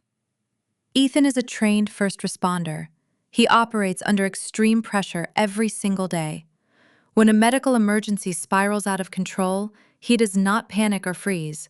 He assesses the chaotic scene, identifies the core threat, and neutralizes it. Seeing my face plastered across the morning news feeds, branded a selfish monster by the very people who destroyed my youth, triggered a fierce, protective instinct within him. He refused to sit in his dispatch station and let me absorb the shrapnel of their explosive lies. He needed to understand the enemy I was fighting. He drove his truck directly to the Kansas University Medical Center. Paramedics spend half their careers navigating emergency rooms and trauma corridors. They understand the geography and the rhythm of immense healthcare facilities better than anyone. Ethan bypassed the strict visitor check-in protocols at the main lobby by entering through the ambulance bay doors. He slipped into an empty staff locker room on the surgical floor. He shed his heavy navy blue uniform and pulled on a pair of standard-issue green hospital scrubs. He draped a generic stethoscope around his neck and clipped a temporary vendor badge to his chest pocket. To any administrator or security guard walking past, he was just another overworked medical resident consulting on a chart. He blended into the clinical environment perfectly. He took the service elevator to the top floor, stepping into the hushed, carpeted hallway of the VIP wing. The atmosphere up there was thick, smelling of industrial floor cleaner and decaying floral arrangements. He knew the room number from the text message Caroline had sent me days prior. Suite 400. As he approached the heavy mahogany door, a dietary aide rolled a breakfast cart out into the corridor, leaving the barrier cracked open just a few inches. Ethan stopped right outside the threshold. He pressed his back against the cool plaster of the hallway wall. He did not travel there with the intention of eavesdropping. His original plan was to walk inside, introduce himself, and demand they retract the media smear campaign against his mother. He wanted to look them in the eye and see if there was any shred of humanity left in their failing bodies. Then he heard Abigail speaking. Her voice was not the weak, trembling whisper of a frightened elderly patient facing her final days. It was sharp, calculating, and dripping with venom. The tone resonated with the exact same transactional cruelty I had described to him at the diner. "The media strategy is working flawlessly," Abigail said, her words drifting through the narrow opening of the door. "Mary will break within 48 hours. Her board of directors is already scheduling an emergency vote to suspend her operations. She will deliver the boy to us, just to stop the financial bleeding." Caroline scoffed, her heels clicking across the hardwood floor of the suite as she paced. "And what do we do with him afterward? If we let him donate his organ, he is going to think he is part of this family. He will expect invitations to the estate. He will expect a relationship. I am not playing sister to a bastard paramedic who grew up in the suburbs. He is a liability to our social standing." "Do not be absurd, Caroline," Abigail snapped, the ice in her tone freezing the air in the hallway. "We are not adopting him. The moment the surgeon stitches your father up, we cut the boy off permanently. We will draft a strict non-contact order and bury it in the endless piles of medical discharge paperwork. I will not have Mary's illegitimate mistake dirtying our legacy. We take the kidney, we pay him a small, insulting stipend to cover his missed ambulance shifts, and we banish him back to the gutter where he belongs." Standing in the sterile corridor, listening to his biological grandmother discuss his vital organs like they were harvested crops, the final veil dropped from my son's eyes.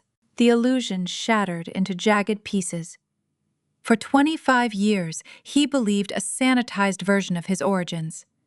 Even after I handed him the private investigator file, a tiny fraction of his golden heart still hoped I was exaggerating out of ancient bitterness. He still harbored a fragile, naive hope that facing death might have softened their souls. But hearing their voices confirmed every nightmare I had ever shared. They were not human beings in pain. They were parasites looking for a host. Ethan felt no grief. He felt no moral obligation. The sacred oath he took to save lives dissolved in the face of their profound cruelty. He turned away from the cracked door. He did not barge in and shout. He did not grant them the satisfaction of a dramatic confrontation or a tearful debate. He simply walked away, his footsteps silent on the thick gray carpet, leaving them to rot in their own arrogance. He navigated down 2 flights of stairs to the transplant coordination office. He pushed open the frosted glass door. The department director sat behind a chaotic desk piled high with federal matching forms and screening evaluations. Ethan pulled his state-issued driver's license from his pocket and placed it squarely on the stack of paperwork. "I am the genetic match for Senator Charles," Ethan stated, his voice devoid of any hesitation. The coordinator looked up, her eyes widening with immediate relief. She assumed the elusive donor had finally arrived to schedule a life-saving procedure. "Let me pull your chart," she said, her fingers flying across her keyboard. "We have an operating room on standby. I am officially, permanently withdrawing my consent," Ethan continued, his tone dropping to a hard, unyielding register. "I will not donate any part of my body to that man. Remove my profile from the active registry for this specific patient. Note in the file that this decision is final and non-negotiable." The coordinator froze. Her hands hovered over the keyboard. She tried to argue, citing the critical nature of the senator's failing health and the desperate timeline they were facing. She pleaded with him to reconsider, offering to arrange a meeting with the hospital ethics committee. Ethan did not blink. He stared her down with the quiet, terrifying intensity he inherited from John. He did not offer an explanation or an apology.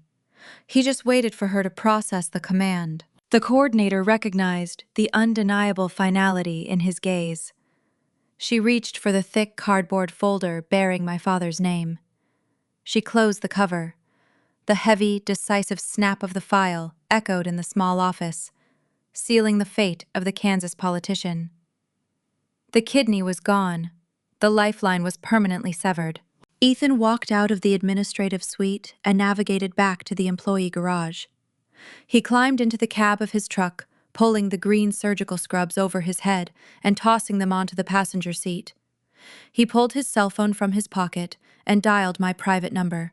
I was still standing by the window of my office, watching the media tear my life apart, when the device chimed. I answered it, my hands shaking, bracing myself for more bad news. "Mom," he said. The word hit me with the force of a freight train. He had never called me Mom before. Kathy was his mother. I was Aunt Mary. But in that singular, defining moment, he recognized the brutal war I was fighting to protect him. He acknowledged the sacrifice I made 25 years ago and the sacrifice I was making right now by standing in the public fire.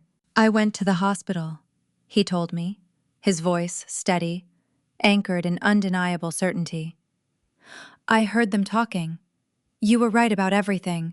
They do not view me as a person. They view me as a harvest. I just left the coordinator's office. I pulled my consent. We are done." A profound, overwhelming wave of relief crashed over my shoulders. The smear campaign, the frozen zoning permits, the vicious emails flooding my inbox, none of it mattered anymore. My son was safe. He had seen the truth with his own eyes, and he had chosen to walk away, unscathed. But the victory was destined to be short-lived. The moment the transplant coordinator dialed the VIP suite to inform the family that the donor had permanently backed out, the atmosphere in that hospital room shifted from calculated extortion to pure, unhinged panic. Charles and Abigail realized their manipulative media strategy had failed to produce the organ. Caroline realized her lucrative inheritance was about to evaporate into a stream of medical bills and funeral arrangements. With the medical route officially dead and their physical bodies failing rapidly, the desperation in the VIP suite mutated into something entirely feral. Caroline was not willing to accept defeat. If she could not bully a young paramedic or blackmail an aviation executive, she would drag all of us into a courtroom bloodbath. The battle for my son's body was about to move from the hospital corridors to the ruthless arena of the legal system, sparking an emergency injunction that defied every law of human decency. The moment the transplant coordinator logged Ethan's formal withdrawal into the hospital database, the fragile ecosystem of my father's political invincibility collapsed. Panic is a potent catalyst. It strips away the polished veneer of high society and exposes the desperate, feral instincts lurking beneath. Charles and Caroline realized their manipulative media narrative had failed to secure the organ. The psychological warfare had not broken my son.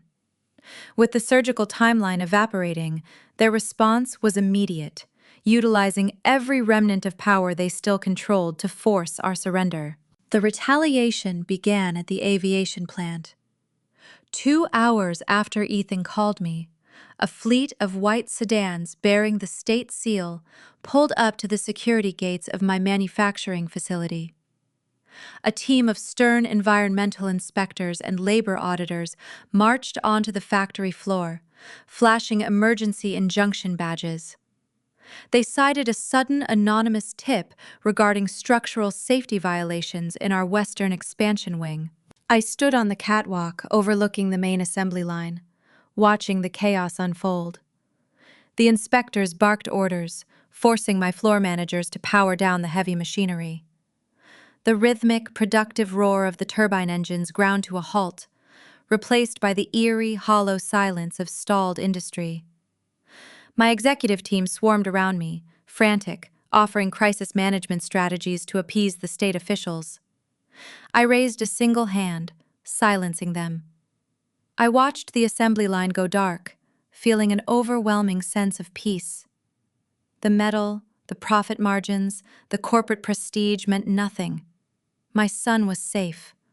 Charles could burn my factories to the ground, but he could never touch the boy I protected. The bureaucratic assault was merely a distraction, a smokescreen designed to drain my resources while Caroline launched her true offensive. Later that afternoon, a process server arrived at my office, tossing a thick manila envelope onto my desk. I pulled out the crisp legal documents. Caroline had filed an emergency civil injunction in the district court. The charge listed on the cover page was undue influence. Stripped of her high-priced corporate fixer, she had hired a desperate junior litigator willing to file anything for a retainer fee. Their legal theory was a bizarre, unhinged stretch of the imagination. The petition claimed Ethan had made a binding verbal commitment to donate his kidney when he joined the National Registry, and that I had exerted profound psychological manipulation to force his withdrawal. Caroline requested an immediate court order to compel the surgical procedure, arguing that the life of a dedicated public servant outweighed a retracted consent form. It was a laughable, legally impossible maneuver. You cannot sue someone for their internal organs. But Caroline was not looking for a prolonged trial. She wanted a judge to freeze our lives, hoping the relentless stress and legal fees would grind us into submission before Charles took his final breath. I did not panic. I picked up my phone and called Donovan, the most ruthless, precise litigator in Wichita. I did not ask him to draft a defense. I handed him a small brass key to a private vault and told him to retrieve a single piece of parchment I had guarded for a quarter of a century. The emergency mediation took place the following morning in a private arbitration suite downtown. The environment was suffocatingly formal, designed to extract compromises through sheer intimidation. Heavy oak doors shut out the noise of the city, sealing us inside a room that smelled strongly of lemon polish and aged leather. I sat on one side of a vast mahogany table, my posture straight, my expression an unreadable mask. Donovan sat beside me, his briefcase resting closed in front of him. Across the table sat Caroline, the pristine, haughty pageant queen who confronted me in the parking garage was gone. Her hair was frizzy, hastily tied back. Dark circles bruised the skin beneath her eyes. Her hands shook visibly as she clutched a stack of printed legal precedents, her knuckles stark white against the paper. The illusion of her superiority had shattered, leaving only a terrified woman facing the impending loss of her primary benefactor. Her new attorney cleared his throat, adjusting a crooked tie. He launched into his opening statement with a wavering voice. He spoke of civic duty, moral imperatives, and the tragedy of a dying statesman. He argued that Ethan's sudden withdrawal was unnatural, a clear result of my vindictive interference, and demanded the mediator issue a mandate to proceed with the medical harvesting. Donovan let the young lawyer speak for 10 uninterrupted minutes. He allowed them to build their fragile house of cards, letting Caroline nod along, foolishly believing her desperate narrative was gaining traction. When the opposing attorney finally ran out of breath and sank back into his chair, the room fell into a heavy, expectant silence. The mediator, a retired circuit judge with a stern, lined face and zero tolerance for courtroom theatrics, peered over his reading glasses. He looked at Donovan, waiting for the rebuttal. Donovan did not offer a sweeping monologue. He did not raise his voice to argue the sanctity of bodily autonomy. He simply reached into his leather portfolio and withdrew a clear, protective plastic sleeve. Inside the sleeve rested a single sheet of aged, yellowed paper. "We do not need to debate the boundaries of undue influence, Your Honor," Donovan said, his voice smooth and deadly. "We simply need to review the binding contract drafted by the petitioners themselves 25 years ago." Donovan slid the plastic sleeve across the polished mahogany wood. The document glided smoothly, coming to rest directly in front of the mediator. Caroline stared at the yellowed paper, her brow furrowing in confusion. She did not recognize it. She had been pacing in the hallway, polishing silver, while Abigail orchestrated my exile. She had no idea what her mother had actually built in that farmhouse study. "That document is a severance of bloodline non-disclosure agreement," Donovan explained, the cool precision of his words cutting through the tension. "It was drafted by Abigail Frank and signed by my client under extreme duress. However, we are not contesting its validity. We are enforcing it." The mediator pulled the document closer, adjusting his glasses to read the crisp, fountain pen ink. "I direct your attention to Section 4, Paragraph 2, Donovan continued. "The language is quite specific. It states, in irrevocable terms, that the Frank family formally relinquishes all familial rights, biological claims, and future expectations regarding Mary Frank and any subsequent offspring. The contract legally annihilates the bloodline. It severs all ties in perpetuity." Caroline stopped breathing. Her shaking hands dropped the stack of fake legal precedents onto the table. "My client and her son owe the senator nothing," Donovan concluded, leaning back in his chair. "Not a single drop of blood, let alone a vital organ. The petitioners are attempting to enforce a familial obligation that they legally and permanently destroyed a quarter of a century ago." The mediator read the paragraph twice. The professional neutrality on his face vanished, replaced by an expression of profound, unfiltered disgust. He looked at the precise legal language Abigail had used to throw her pregnant teenage daughter into the winter cold.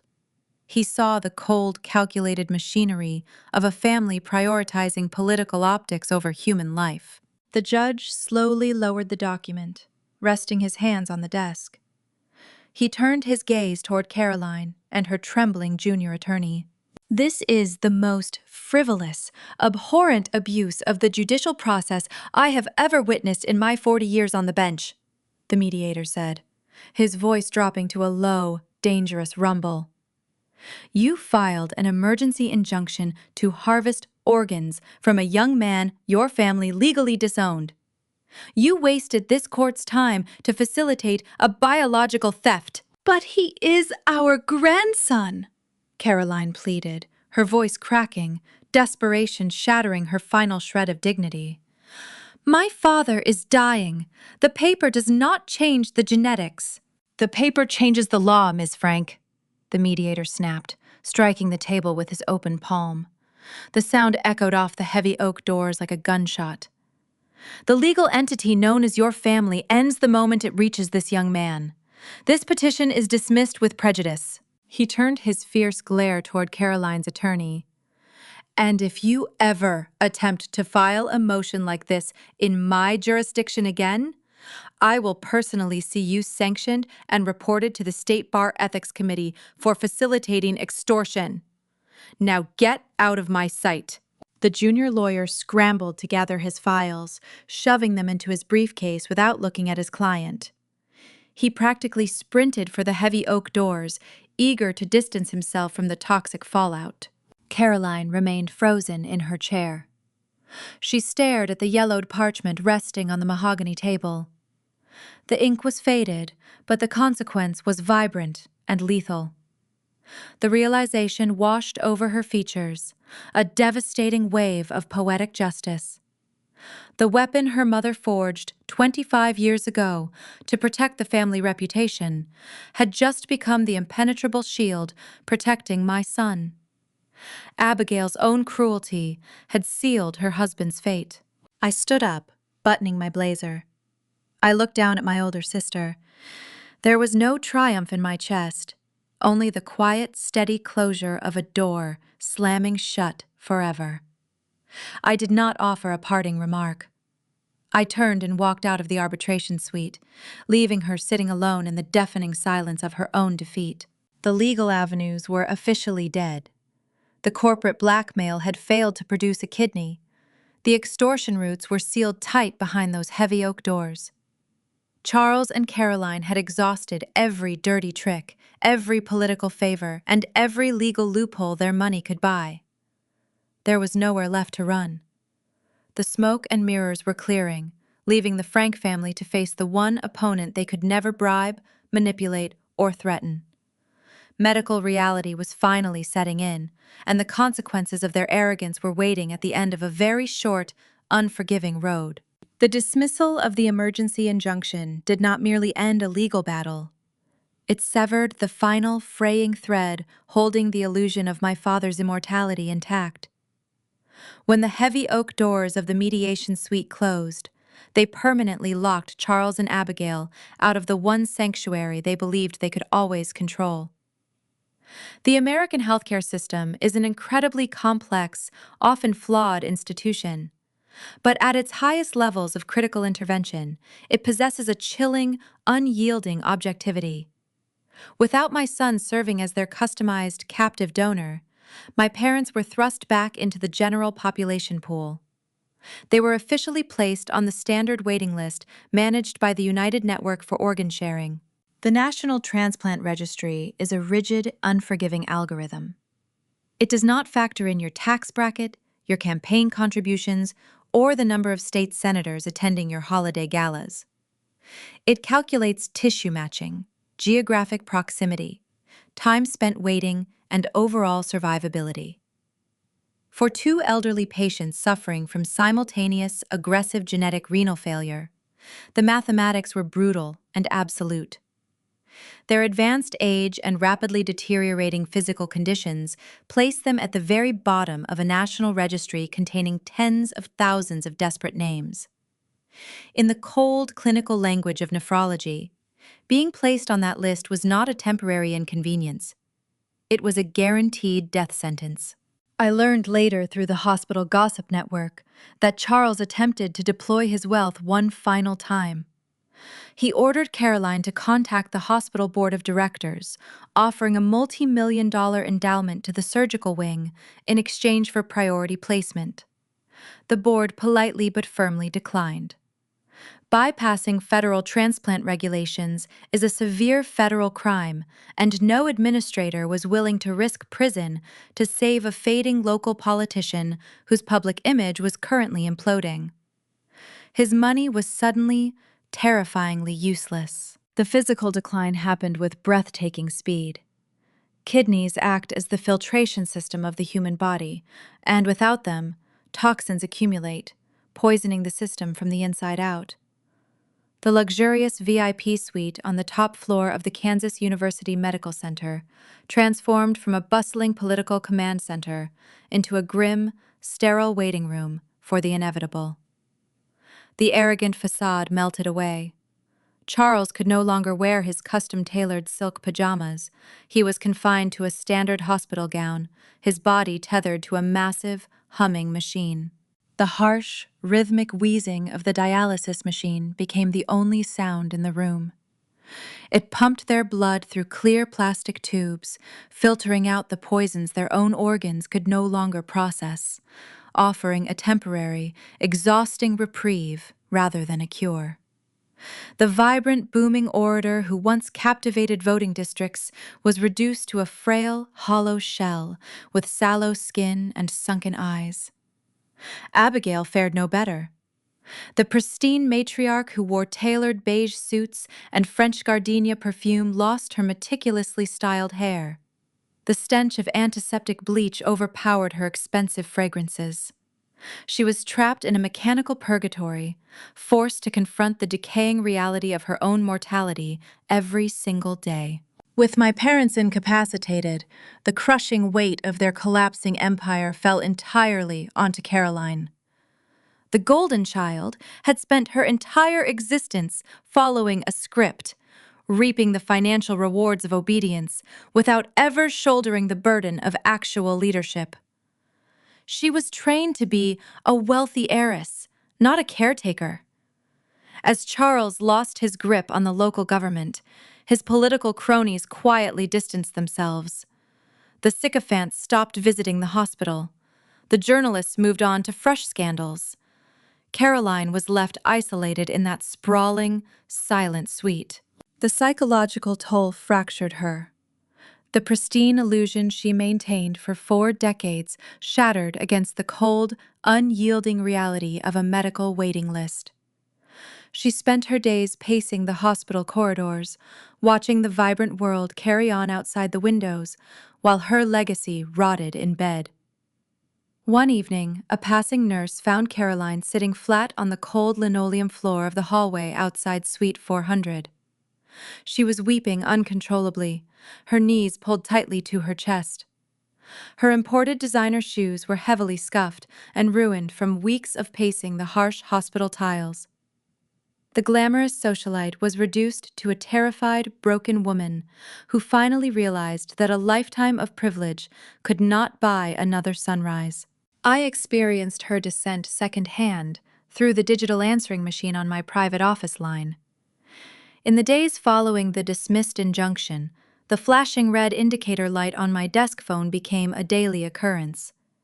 I did not answer her calls. I simply let them roll to voicemail, listening to the recordings as I drank my morning coffee and reviewed my aviation logistics. The progression of her messages mapped the exact trajectory of her despair. The first few voicemails were dripping with residual entitlement. Caroline demanded I return her calls, threatening to unleash new lawsuits, screaming that I was responsible for murdering our parents. But as the days turned into weeks and the dialysis treatments began to fail, the fierce anger bled out of her voice. The threats mutated into frantic, pathetic bargaining. She offered me everything. She promised to transfer the deed to the family farmhouse. She swore to sign over her portion of the trust funds. She offered me the vintage cars, the investment portfolios, the entire financial estate if I would just convince Ethan to change his mind. She still believed there was a price tag on our humanity. Then came the final voicemail. It arrived late on a Tuesday night. I played it through the speakerphone in the quiet solitude of my office. Caroline was not screaming or making offers. She was sobbing, drawing ragged, wet breaths that echoed through the receiver. "Mary," she gasped, the sound raw and gutted. "They are not going to make it. The doctors told us to prepare for the end. The machines are not working anymore." She paused, and in that heavy silence I heard the profound, agonizing collapse of her worldview. "We did this," she whispered, her voice cracking under the monumental weight of the truth. "Mom and Dad did this. By throwing you out into the snow, by forcing you to give up your baby to save a stupid election, they threw away the only thing that could have saved them. We killed them, Mary. Our own cruelty killed them." The recording ended with a sharp click. I sat in my ergonomic chair, staring out at the Wichita skyline. The zoning freeze on my aviation plant had been quietly lifted by the city council days ago, the local politicians eager to sever ties with Charles and his sinking ship. My manufacturing operations were thriving.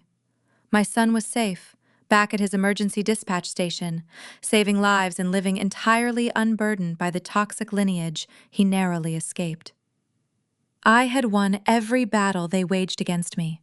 Yet, hearing Caroline vocalize the ultimate truth did not fill me with a sense of jubilant victory. There was no joy in listening to a family tear itself apart. Instead, I felt a profound, steady stillness, a cosmic balancing of the scales. For 25 years, I carried the shame and the trauma of their choices. I let them dictate the narrative of my early adulthood. But the universe has a relentless, impeccable sense of justice. They built a pedestal out of lies, vanity, and extortion, and now they were being crushed beneath the rubble of its collapse. I reached for my suit jacket, draped over the back of my chair. I needed to look at them one final time. I was not driving back to the Kansas University Medical Center to gloat, nor to offer a tearful, cinematic forgiveness.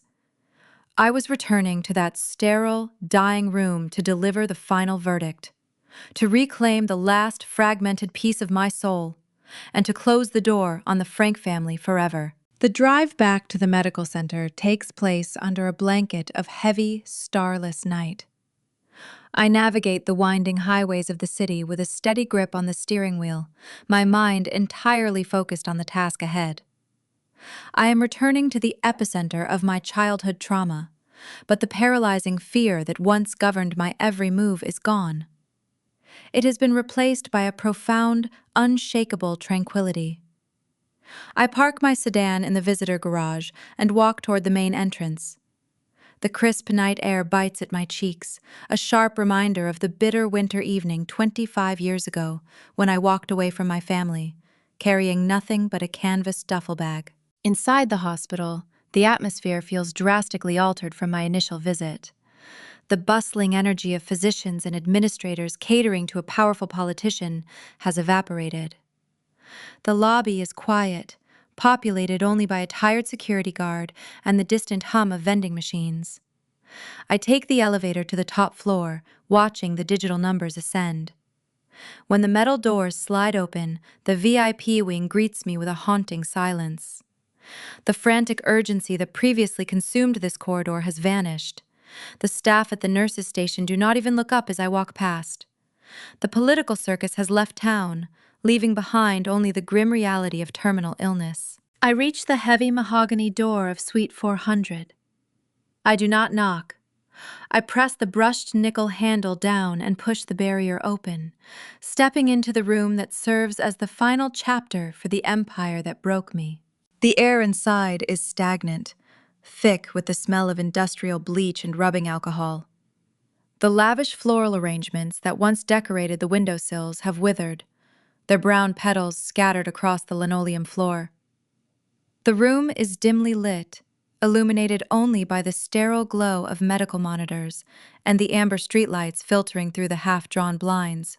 My eyes fall upon the central hospital bed. The man resting against the elevated pillows bears almost no resemblance to the commanding state senator who terrorized my youth. Charles is unconscious. The stark paleness of his skin blends seamlessly into the white cotton sheets. His breathing is shallow and labored, a wet, rattling sound that echoes in the quiet space. He looks incredibly frail, a hollow shell stripped of his booming baritone voice and his custom-tailored suits. The dialysis machine beside him continues its rhythmic, wheezing cycle, pumping dark fluids through clear plastic tubing in a futile attempt to extend his fading existence. He is a king trapped in a crumbling castle, unaware that his reign has already ended. In the far corner of the suite, sitting in a high-backed leather recliner, is my mother. Abigail is a study in devastation. The pristine matriarch who engineered my exile is gone. She wears a faded, hospital-issued blanket draped over her shoulders. Her silver hair, usually coiffed into flawless perfection, hangs limp and unbrushed around her face. She lacks her signature pearl necklace and her expensive cosmetics.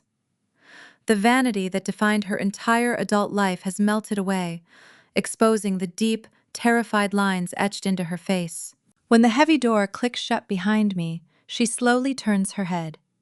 Her sunken eyes meet mine for a fraction of a second. She sees my tailored charcoal blazer, my confident posture, the quiet authority radiating from every line of my body. The stark contrast between the successful executive standing before her and the frightened 19-year-old girl she discarded is undeniable. Abigail cannot hold my gaze. She flinches, dropping her chin to her chest, her frail hands gripping the armrests of her chair. She is drowning in the shame of her own vulnerability, unable to face the daughter who survived her cruelty. I step further into the suite, stopping at the foot of my father's bed. I do not raise my voice. I do not scream or demand an apology. I speak with the clinical, measured tone of a surgeon delivering a final prognosis. I am not here to gloat, Abigail, I say, the sound of my voice cutting through the mechanical hum of the room. I am here to clarify the record before the timeline expires. She remains silent, staring at the scuffed tips of her slippers. Her shoulders tremble beneath the thin blanket. You spent decades believing you were the flawless architects of your own destiny. I continue, keeping my words sharp and deliberate. You thought you could engineer reality by throwing away the parts you deemed inconvenient. You crafted a beautiful, pristine illusion for the voters of Kansas, and you believed your own lies. You thought your wealth and your influence insulated you from the consequences of your actions. I pause, letting the reality of their situation settle over her. She knows they have lost. She knows the legal avenues are dead and the political favors are exhausted. But she still does not understand the precise mechanism of her downfall. You blamed me for withholding a cure, I tell her, watching her hands clench tighter. You allowed Charles to go on television and brand me a monster. Caroline threatened to ruin my aviation company because she thought I was standing between you and your salvation. But you are all operating under a false assumption. I never told Ethan what to do. I never gave him an order to withdraw his consent. Abigail lifts her head very slowly.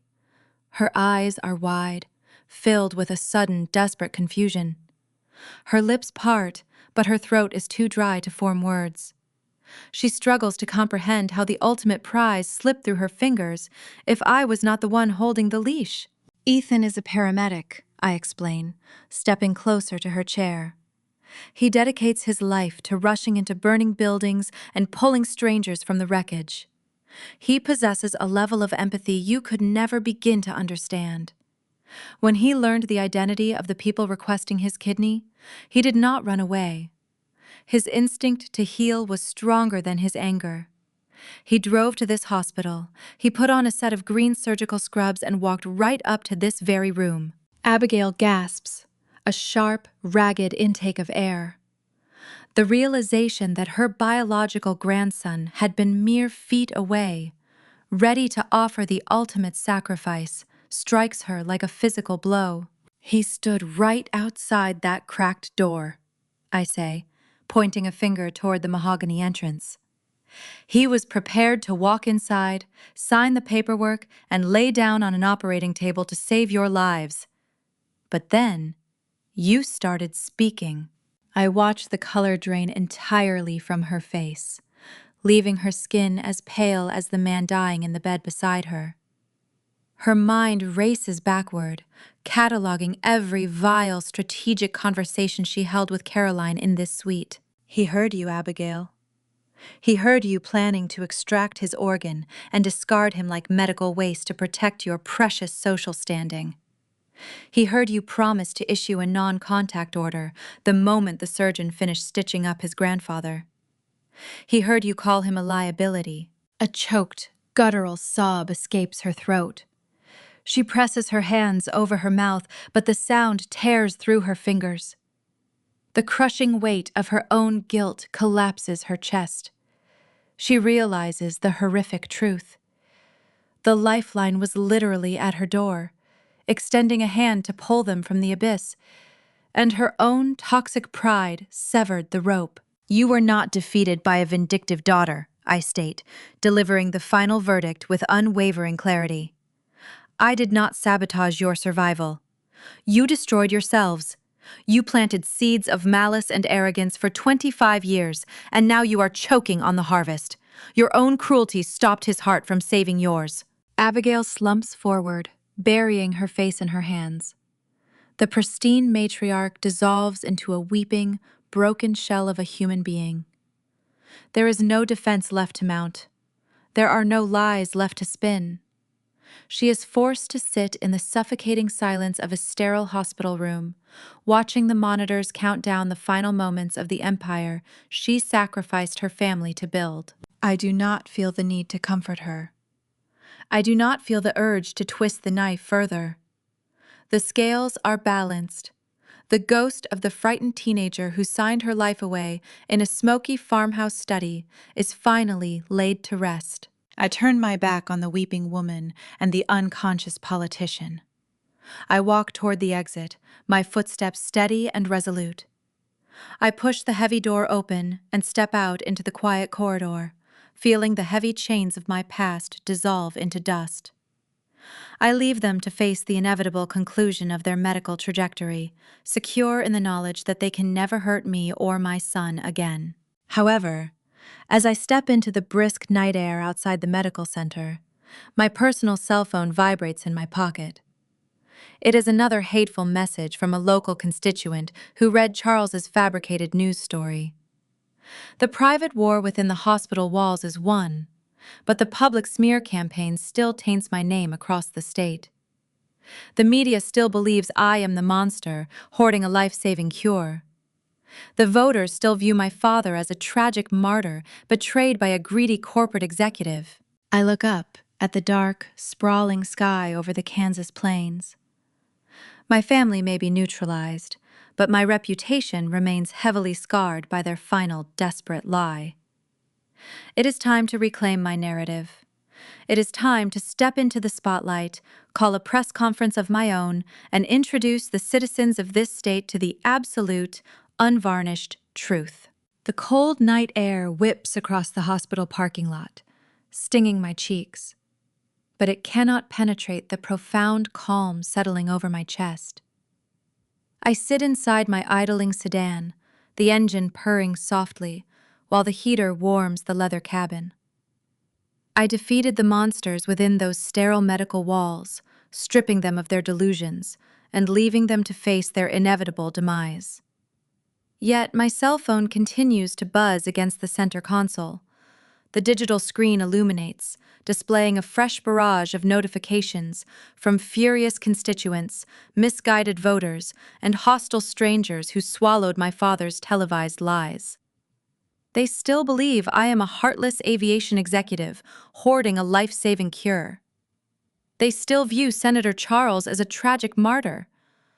The private war is won, but the public battlefield remains heavily contaminated by his deception. I reach for the device, turning it over in my hands.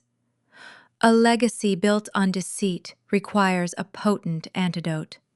Sunlight is the best disinfectant, and it is time to throw the curtains wide open. I do not drive home. I steer my vehicle toward downtown Wichita, navigating the deserted midnight streets until I reach the sleek, glass exterior of my corporate headquarters.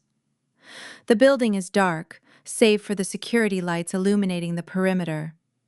I badge into the administrative wing, the electronic lock clicking softly, and ascend to my corner office.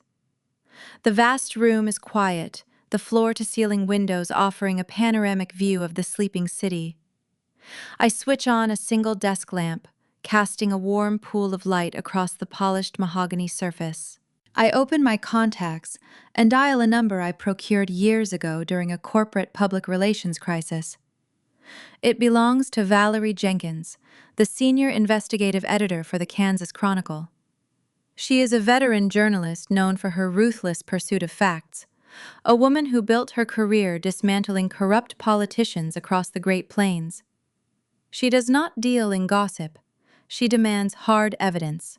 The line rings 3 times before she answers, her voice thick with sleep but instantly alert.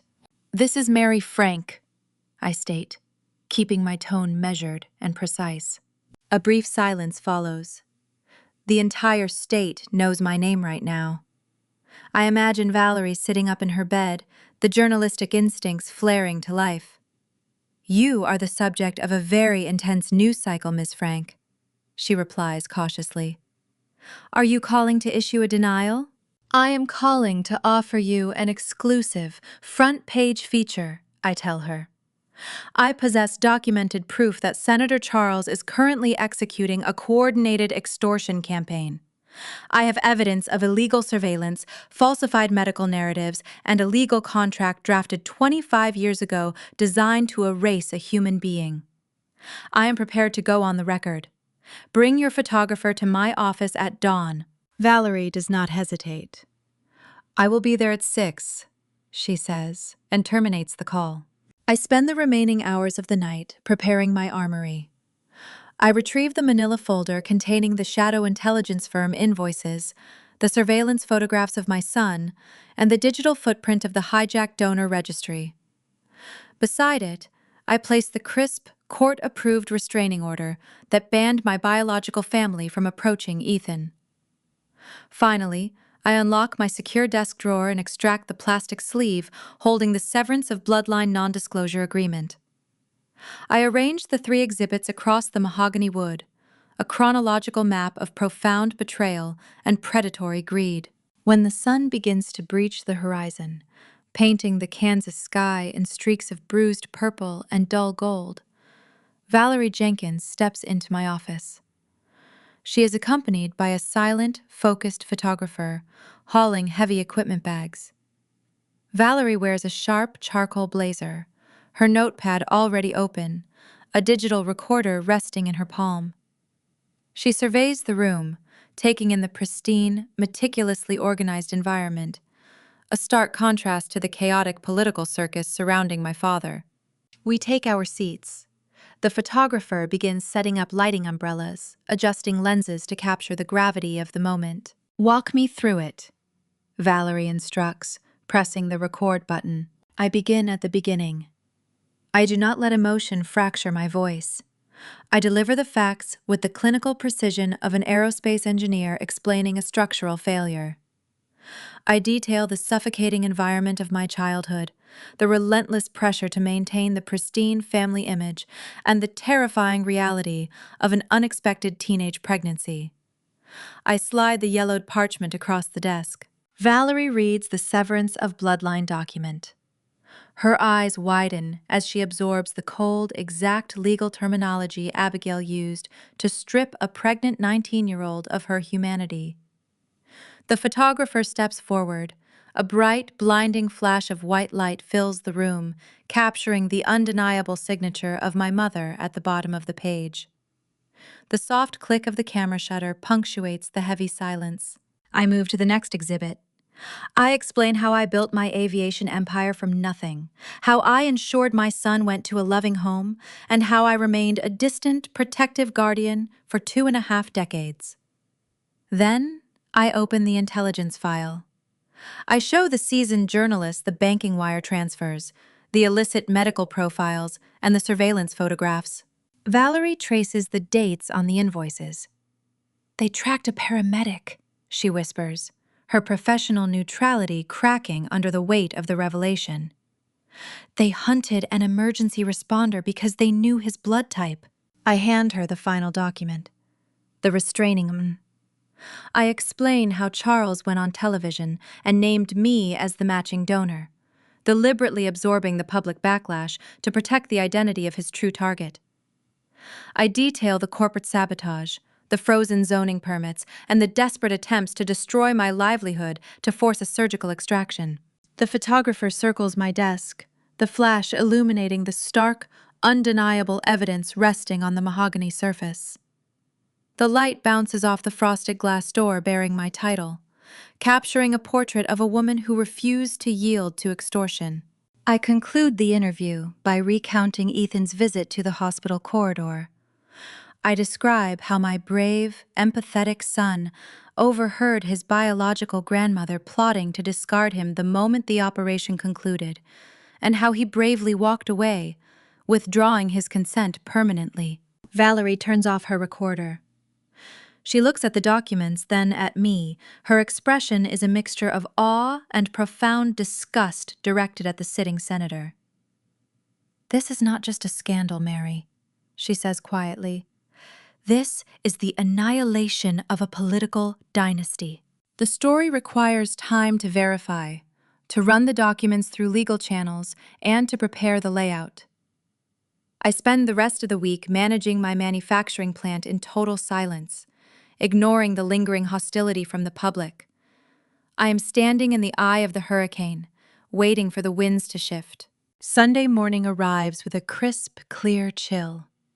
Across the sprawling expanse of the Great Plains, hundreds of thousands of newspapers land on driveways, newsstands, and coffee shop counters.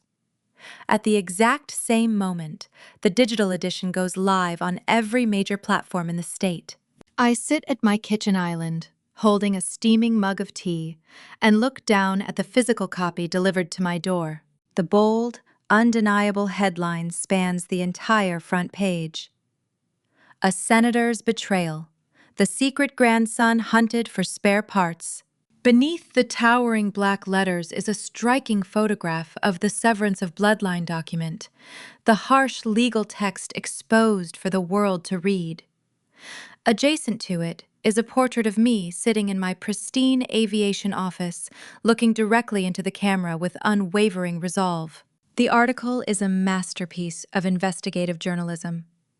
Valerie lays out the timeline with devastating clarity. She contrasts the wholesome, family-focused campaign speeches Charles delivered over the decades with the brutal reality of his actions. She exposes the shadow intelligence firm, detailing how political donations were funneled to stock a frontline medical worker. She publishes the timeline of the frozen zoning permits, proving the city council was weaponized to bankrupt a successful local business. The fallout is instantaneous and catastrophic. My phone, which had vibrated all week with hate mail, suddenly falls silent, only to erupt moments later with a wildly different tone. The tide of public opinion turns with neck-snapping speed. The constituents who prize traditional family values realize their esteemed senator threw his pregnant teenage daughter into the winter cold. The hypocrisy is too severe, too documented to ignore. The political cronies scatter like roaches exposed to the light. The governor's office issues a swift, decisive press release condemning the actions of Senator Charles, demanding an immediate ethics investigation into the misuse of state resources. The city council members who froze my expansion project panic. Before noon, I receive a groveling, terrified email from the head of the Planning Commission, formally apologizing for the administrative oversight and reinstating every single building permit with immediate effect. The corporate sabotage dissolves into thin air, leaving my aviation empire stronger and more untouchable than ever before. The public backlash shifts entirely onto the true villains. The hospital switchboard is flooded with outraged callers, demanding to know how medical privacy protocols were breached. Investigative reporters swarm the entrance of the medical center, waiting for a statement from the disgraced family inside. I place my cell phone on the marble countertop. The screen lights up, displaying an incoming call. The caller ID flashes the name Caroline. I watch the device vibrate. It stops, then immediately starts ringing again. She is trapped in the VIP suite, surrounded by the crumbling ruins of her inheritance. She is watching the news anchors read her mother's cruel contract aloud on television.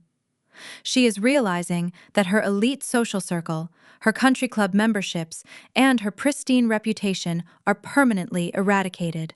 I do not answer. I pour my tea into the sink, watching the dark liquid swirl down the drain. Caroline's desperate, ignored phone calls light up my screen over and over again, a frantic Morse code of total defeat. The empire they built on lies and manipulation is burning to the ground, consumed by the blinding light of the truth. I stand in my quiet kitchen, listening to the phone ring one final time before falling silent. The path is cleared, the narrative is reclaimed, and the stage is perfectly set for the final, poetic justice to take its rightful place. Charles takes his final breath on a bleak Tuesday afternoon, exactly 48 hours after the Sunday newspaper dismantled his lifelong charade. There is no cinematic grandeur to his passing. The vibrant, booming orator who once commanded the attention of the entire Midwestern political theater departs the world in a deafening, isolated silence. The hospital suite, once a bustling command center filled with sycophants and anxious aides, is entirely deserted. The nurses simply record the time of death on a digital chart, switch off the heavy, humming dialysis machine, and pull a thin cotton sheet over his face. When a politician of his tenure passes away, standard protocol dictates flags flying at half-mast across the state capitol. A lavish public memorial usually follows, complete with sweeping eulogies and brass bands. None of that happens. The office of the governor, desperately trying to scrub the administration clean of the unfolding ethics scandal, quietly issues a generic two-sentence condolence statement. The grand state funeral Charles spent decades envisioning is canceled. Instead, he receives a private, brief internment, attended only by a handful of nervous relatives attempting to hide their faces from the paparazzi gathered at the cemetery gates. The financial and social inheritance Caroline spent her entire adulthood guarding crumbles into dust before the ink on the death certificate even dries. The sprawling estate is tied up in a labyrinth of audits, frozen by federal investigators examining the illicit funds used to hire the shadow intelligence firm. Stripped of her country club memberships, her social standing, and her endless line of credit, Caroline is forced to navigate a harsh reality she is unequipped to handle. Abigail fares far worse. Without my father to shield her, the crushing weight of public disgrace accelerates her physical and mental decline. She is transferred from the medical center into a long-term care facility on the outskirts of the city. I am told by a sympathetic social worker that my mother spends her days sitting by a frosted window, wearing faded hospital gowns, constantly demanding the nursing staff bring her French gardenia perfume and her tailored suits. She barks orders at the caregivers, expecting the deference of a senator's wife, unable to grasp that her kingdom has evaporated. She is trapped in a twilight of her own making, surrounded by strangers, forgotten by the very social elite she sacrificed her daughter to impress. I do not attend the private funeral. I do not send flowers to the care facility. I remain in my corner office, guiding my aerospace manufacturing plant through its most profitable quarter in company history. The universe, having cleared the toxic brush from the landscape, prepares to deliver a masterstroke of poetic justice, proving that karma operates with a breathtaking sense of irony. For years, my father engaged in a bitter, highly publicized feud with Senator Sullivan, a progressive lawmaker from a neighboring district. Charles blocked every piece of legislation Sullivan introduced, particularly initiatives aimed at funding frontline healthcare and emergency services. Charles preferred to funnel state money into glossy architectural vanity projects that bore his name. 1 week after the funeral, Senator Sullivan calls a major press conference on the steps of the Capitol. Standing before a sea of microphones, he announces a sweeping, unprecedented reallocation of the state budget. The funds previously earmarked for my father's suspended development projects are being diverted into a comprehensive grant for the regional emergency medical services sector. I watched the broadcast on the monitor in my office. Senator Sullivan steps aside, yielding the podium to a uniformed battalion chief from the local fire and rescue department. The chief announces that the financial injection will be utilized to purchase new, state-of-the-art ambulances and to fund advanced tactical training for the paramedics serving the hardest-hit districts. The very same district where my son works. Charles spent 25 years hoarding wealth and influence, terrified that a teenage pregnancy would tarnish his legacy. In the end, his reputation was incinerated, and his carefully guarded treasure was handed directly to the grandson he threw away. The resources he weaponized to destroy lives are now being used by Ethan to save them. It is an exquisite, undeniable rebalancing of the scales. The harsh winter melts into a vibrant, promising spring. 6 weeks later, I step out of my car and walk across the lush, manicured grounds of a local university amphitheater. The sky overhead is a brilliant, cloudless azure, and the warm Kansas sun blankets the rolling green hills. The air is crisp, carrying the faint, sweet scent of blooming wildflowers and fresh earth. It is a day built for beginnings.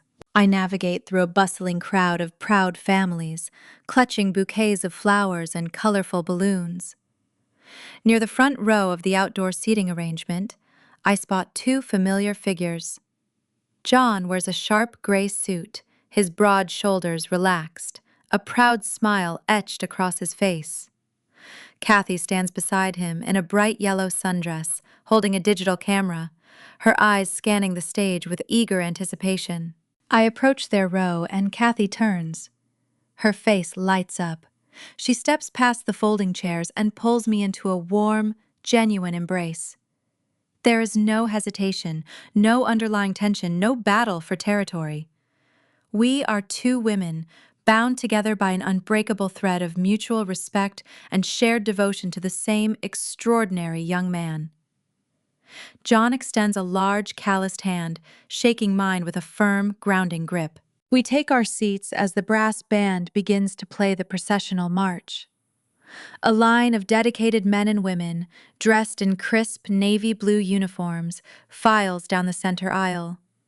They are the graduating class of the Advanced Paramedic Certification Program. These are the individuals who run toward the disaster when everyone else is fleeing. I scan the faces of the graduates until I find him. Ethan walks with a tall, confident stride.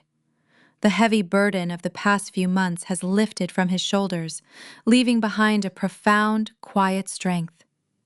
He takes his place on the stage, the sunlight catching the polished silver badge pinned to his chest. When the commissioner calls his name, the sound echoes across the open amphitheater. Ethan steps forward to accept his advanced certification. He does not look out into the crowd, searching for the ghosts of a wealthy political dynasty. He does not look for the biological grandparents who stalked him, or the aunt who tried to extort him. He looks toward the front row. He finds John, cheering loud enough to rattle the bleachers. He finds Kathy, wiping tears of joy from her cheeks while snapping endless photographs. Then, his eyes meet mine. He flashes a brilliant, unburdened smile. It is a smile devoid of trauma, untainted by the toxic ambition that tried to swallow him whole. I smile back, feeling a swell of pride so immense it threatens to break my ribs. We survived the storm. We navigated the darkest labyrinth of human cruelty, and we emerged into the blinding sunlight, intact and triumphant. After the ceremony, the lawn transforms into a chaotic, joyous celebration. We gather around a picnic table under the shade of a sprawling oak tree. Kathy produces a large, beautifully decorated celebratory cake from a cooler, handing out slices on small paper plates. I take a piece of the vanilla sponge, the sugary frosting melting on my tongue, savoring the simple, profound sweetness of the moment. Ethan wraps one arm around Kathy and the other around John, pulling them close for a family photograph. I stand a few feet away, watching the people who stepped into the void and built a fortress of love around my child. They are not his blood, but they are his foundation. I close my eyes, tilting my head back, and take a long, deep breath of the crisp, free air. The suffocating scent of French gardenias is gone forever, replaced by the smell of cut grass and genuine happiness. If you are listening to this story and you recognize the painful echoes of your own life within these words, I want you to hear this truth. If you have been designated the scapegoat of your family, if you have been cast aside to protect the fragile ego of a narcissist, you do not owe your body, your career, or your soul to the people who broke you. You are not obligated to set yourself on fire to keep their illusions warm. You have the unquestionable, undeniable right to walk away. You have the power to step into the cold, carry your burdens into the unknown, and build an empire from the ash they left behind. The blood running through your veins is a biological fact, but it is not a life sentence. True family is not defined by a shared last name or a matching genetic sequence. Family is the group of people who stand between you and the wolves. Family is the teacher and the football coach who raise a discarded child with unwavering devotion. Family is the mother who sacrifices her own reputation to shield her son from the fire. Stop waiting for the people who hurt you to suddenly grant you the respect you deserve. Reclaim your narrative. Protect your peace with ironclad boundaries and seek out the people who celebrate your existence. I survived the darkest corners of human greed, and I found my place in the sun. I found the family that chooses me back, every single day. I hope with every ounce of my being that you find yours too. We spend our entire lives building legacies, meticulously curating the chapters we want the world to see. In the American heartland, where the roots of family, faith, and tradition dig deep into the fertile soil, we are often taught that our greatest achievement is the unblemished reputation we leave behind.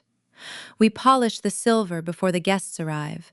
We send out perfectly staged holiday cards, and we build towering walls of respectability to prove to our neighbors that we have achieved the American dream. But as I reflect on the harrowing journey of Mary Frank, the displaced daughter who forged an aviation titan from nothing, and her son Ethan, the paramedic who ultimately walked away from a toxic inheritance, I am struck by a terrifying realization. The desperate, calculated things we do to protect our family's public image are often the exact things that destroy the family itself. True parenting is not a carefully rehearsed performance for the community.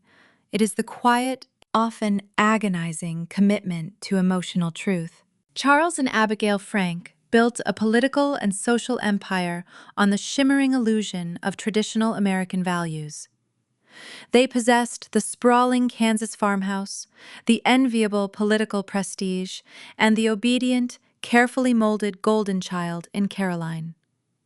Yet, beneath that pristine, wealthy veneer lay a profound and incurable moral rot. They confused rigid control with loving guidance, and they mistook social status for familial success. When faced with the messy, inconvenient reality of a teenage pregnancy, a moment that pleaded for parental empathy and fierce protection, they did not offer a steady hand or fair counsel. Instead, they wielded their authority as a weapon. They forced a terrified young mother to sever ties with her unborn child simply to protect a fragile Senate campaign. This is the ultimate danger of a family structure built exclusively on outward appearances. When honesty, fairness, and emotional awareness are sacrificed on the altar of public opinion, the home ceases to be a sanctuary. It devolves into a sterile courtroom where love is purely transactional, dispensed only when children hit their prescribed marks and obediently recite the family script. Contrast that toxic, conditional environment with the warm, resilient home John and Kathy built. They were not powerful politicians or wealthy socialites. They were a high school football coach and a history teacher. They did not have millions of dollars to leverage or political reputations to weaponize. What they had was the bedrock of genuine, enduring parenting, absolute honesty and unwavering fairness. They did not lie to Ethan about where he came from, nor did they attempt to erase Mary's existence to secure their own positions as his mother and father. By raising him in an environment steeped in emotional transparency, they fostered an extraordinary capacity for empathy within him. Long-term guidance does not mean mapping out a child's life to ensure they inherit the family business or carry on the family politics. It means equipping them with a moral compass so unshakable that, at 25 years old, they can stand outside a hospital room, hear the toxic truth about their own bloodline, and possess the devastating strength to walk away. Ethan became a paramedic, a man dedicated to pulling strangers from the wreckage, because he was raised by people who actually valued human life over human legacy. He was taught that fairness is not just a concept, but a daily practice of protecting the vulnerable. Mary's journey is the ultimate testament to the brutal, beautiful weight of maternal responsibility. Society often drills into us the idea that family is everything, that blood is an inescapable, sacred tether that must be honored, regardless of the pain it causes. But Mary's story aggressively redefines what it means to protect your child. She demonstrated the highest echelon of emotional awareness not by staying and fighting a losing battle against her parents' narcissism, but by recognizing that the most profound act of love was to remove her son entirely from the blast radius. She absorbed the agony of a closed adoption and the stigma of being the family scapegoat to ensure her child would never be poisoned by Abigail's conditional affection or Charles's political ambition. Mary built a massive corporate empire from nothing, yes, but her greatest, most enduring triumph was the invisible emotional firewall she erected between Ethan and the generational trauma of the Frank family. She gave him the gift of a clean slate, proving that sometimes the absolute best way to honor traditional family values is to burn the rotten tree down and plant an entirely new family in better soil. We all must pause and ask ourselves what kind of inheritance we are actually leaving the children in our care. Is it a fragile legacy built on the brittle foundation of secrets, forced compliance, and public perception? Or is it a legacy of rugged authenticity, where children are fiercely loved for precisely who they are, rather than the social utility they represent?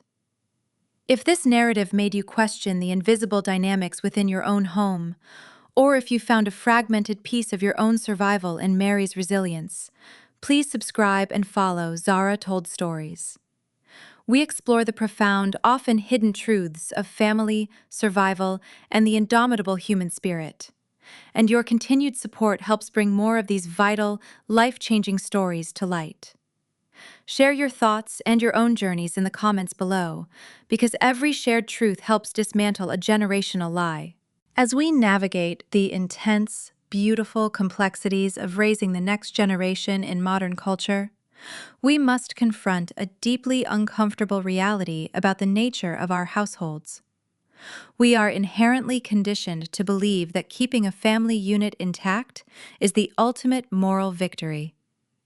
We are told by generations before us that endurance is a virtue, that sweeping the ugly, painful truths under the living room rug for the sake of the children is the hallmark of a dutiful, righteous parent. But the story of the Frank family demands that we look much closer at the ashes of their political dynasty. Charles and Abigail kept their traditional structure completely intact. They preserved their marriage through decades of campaigns. They kept their obedient golden child close to their side, and they fiercely maintained their status within the community. Yet, in their desperate, ruthless bid to hold everything together, they ultimately died entirely alone, suffocated by the very walls they built to keep the world out. Perhaps the conventional wisdom has it entirely backward. Perhaps the truest measure of successful parenting is not found in a child's lifelong, unquestioning devotion to the family tree, but in their willingness to walk away from it when it no longer bears righteous fruit. We spend our lives teaching our children how to belong to us, to carry our names and traditions. But the greatest, most terrifying responsibility of true love is teaching them how to survive without us. Blood does not make you a parent. The relentless, selfless commitment to a child's well-being does. Blind loyalty to a toxic lineage does not make you a good child. It makes you a prisoner. In the end, the ultimate act of family preservation might just be the courage to walk away and leave the ghosts behind. Are you building a sanctuary for your children to grow? Or are you just building a very comfortable cage? The locks are always on the inside. The choice to turn the key has always been yours.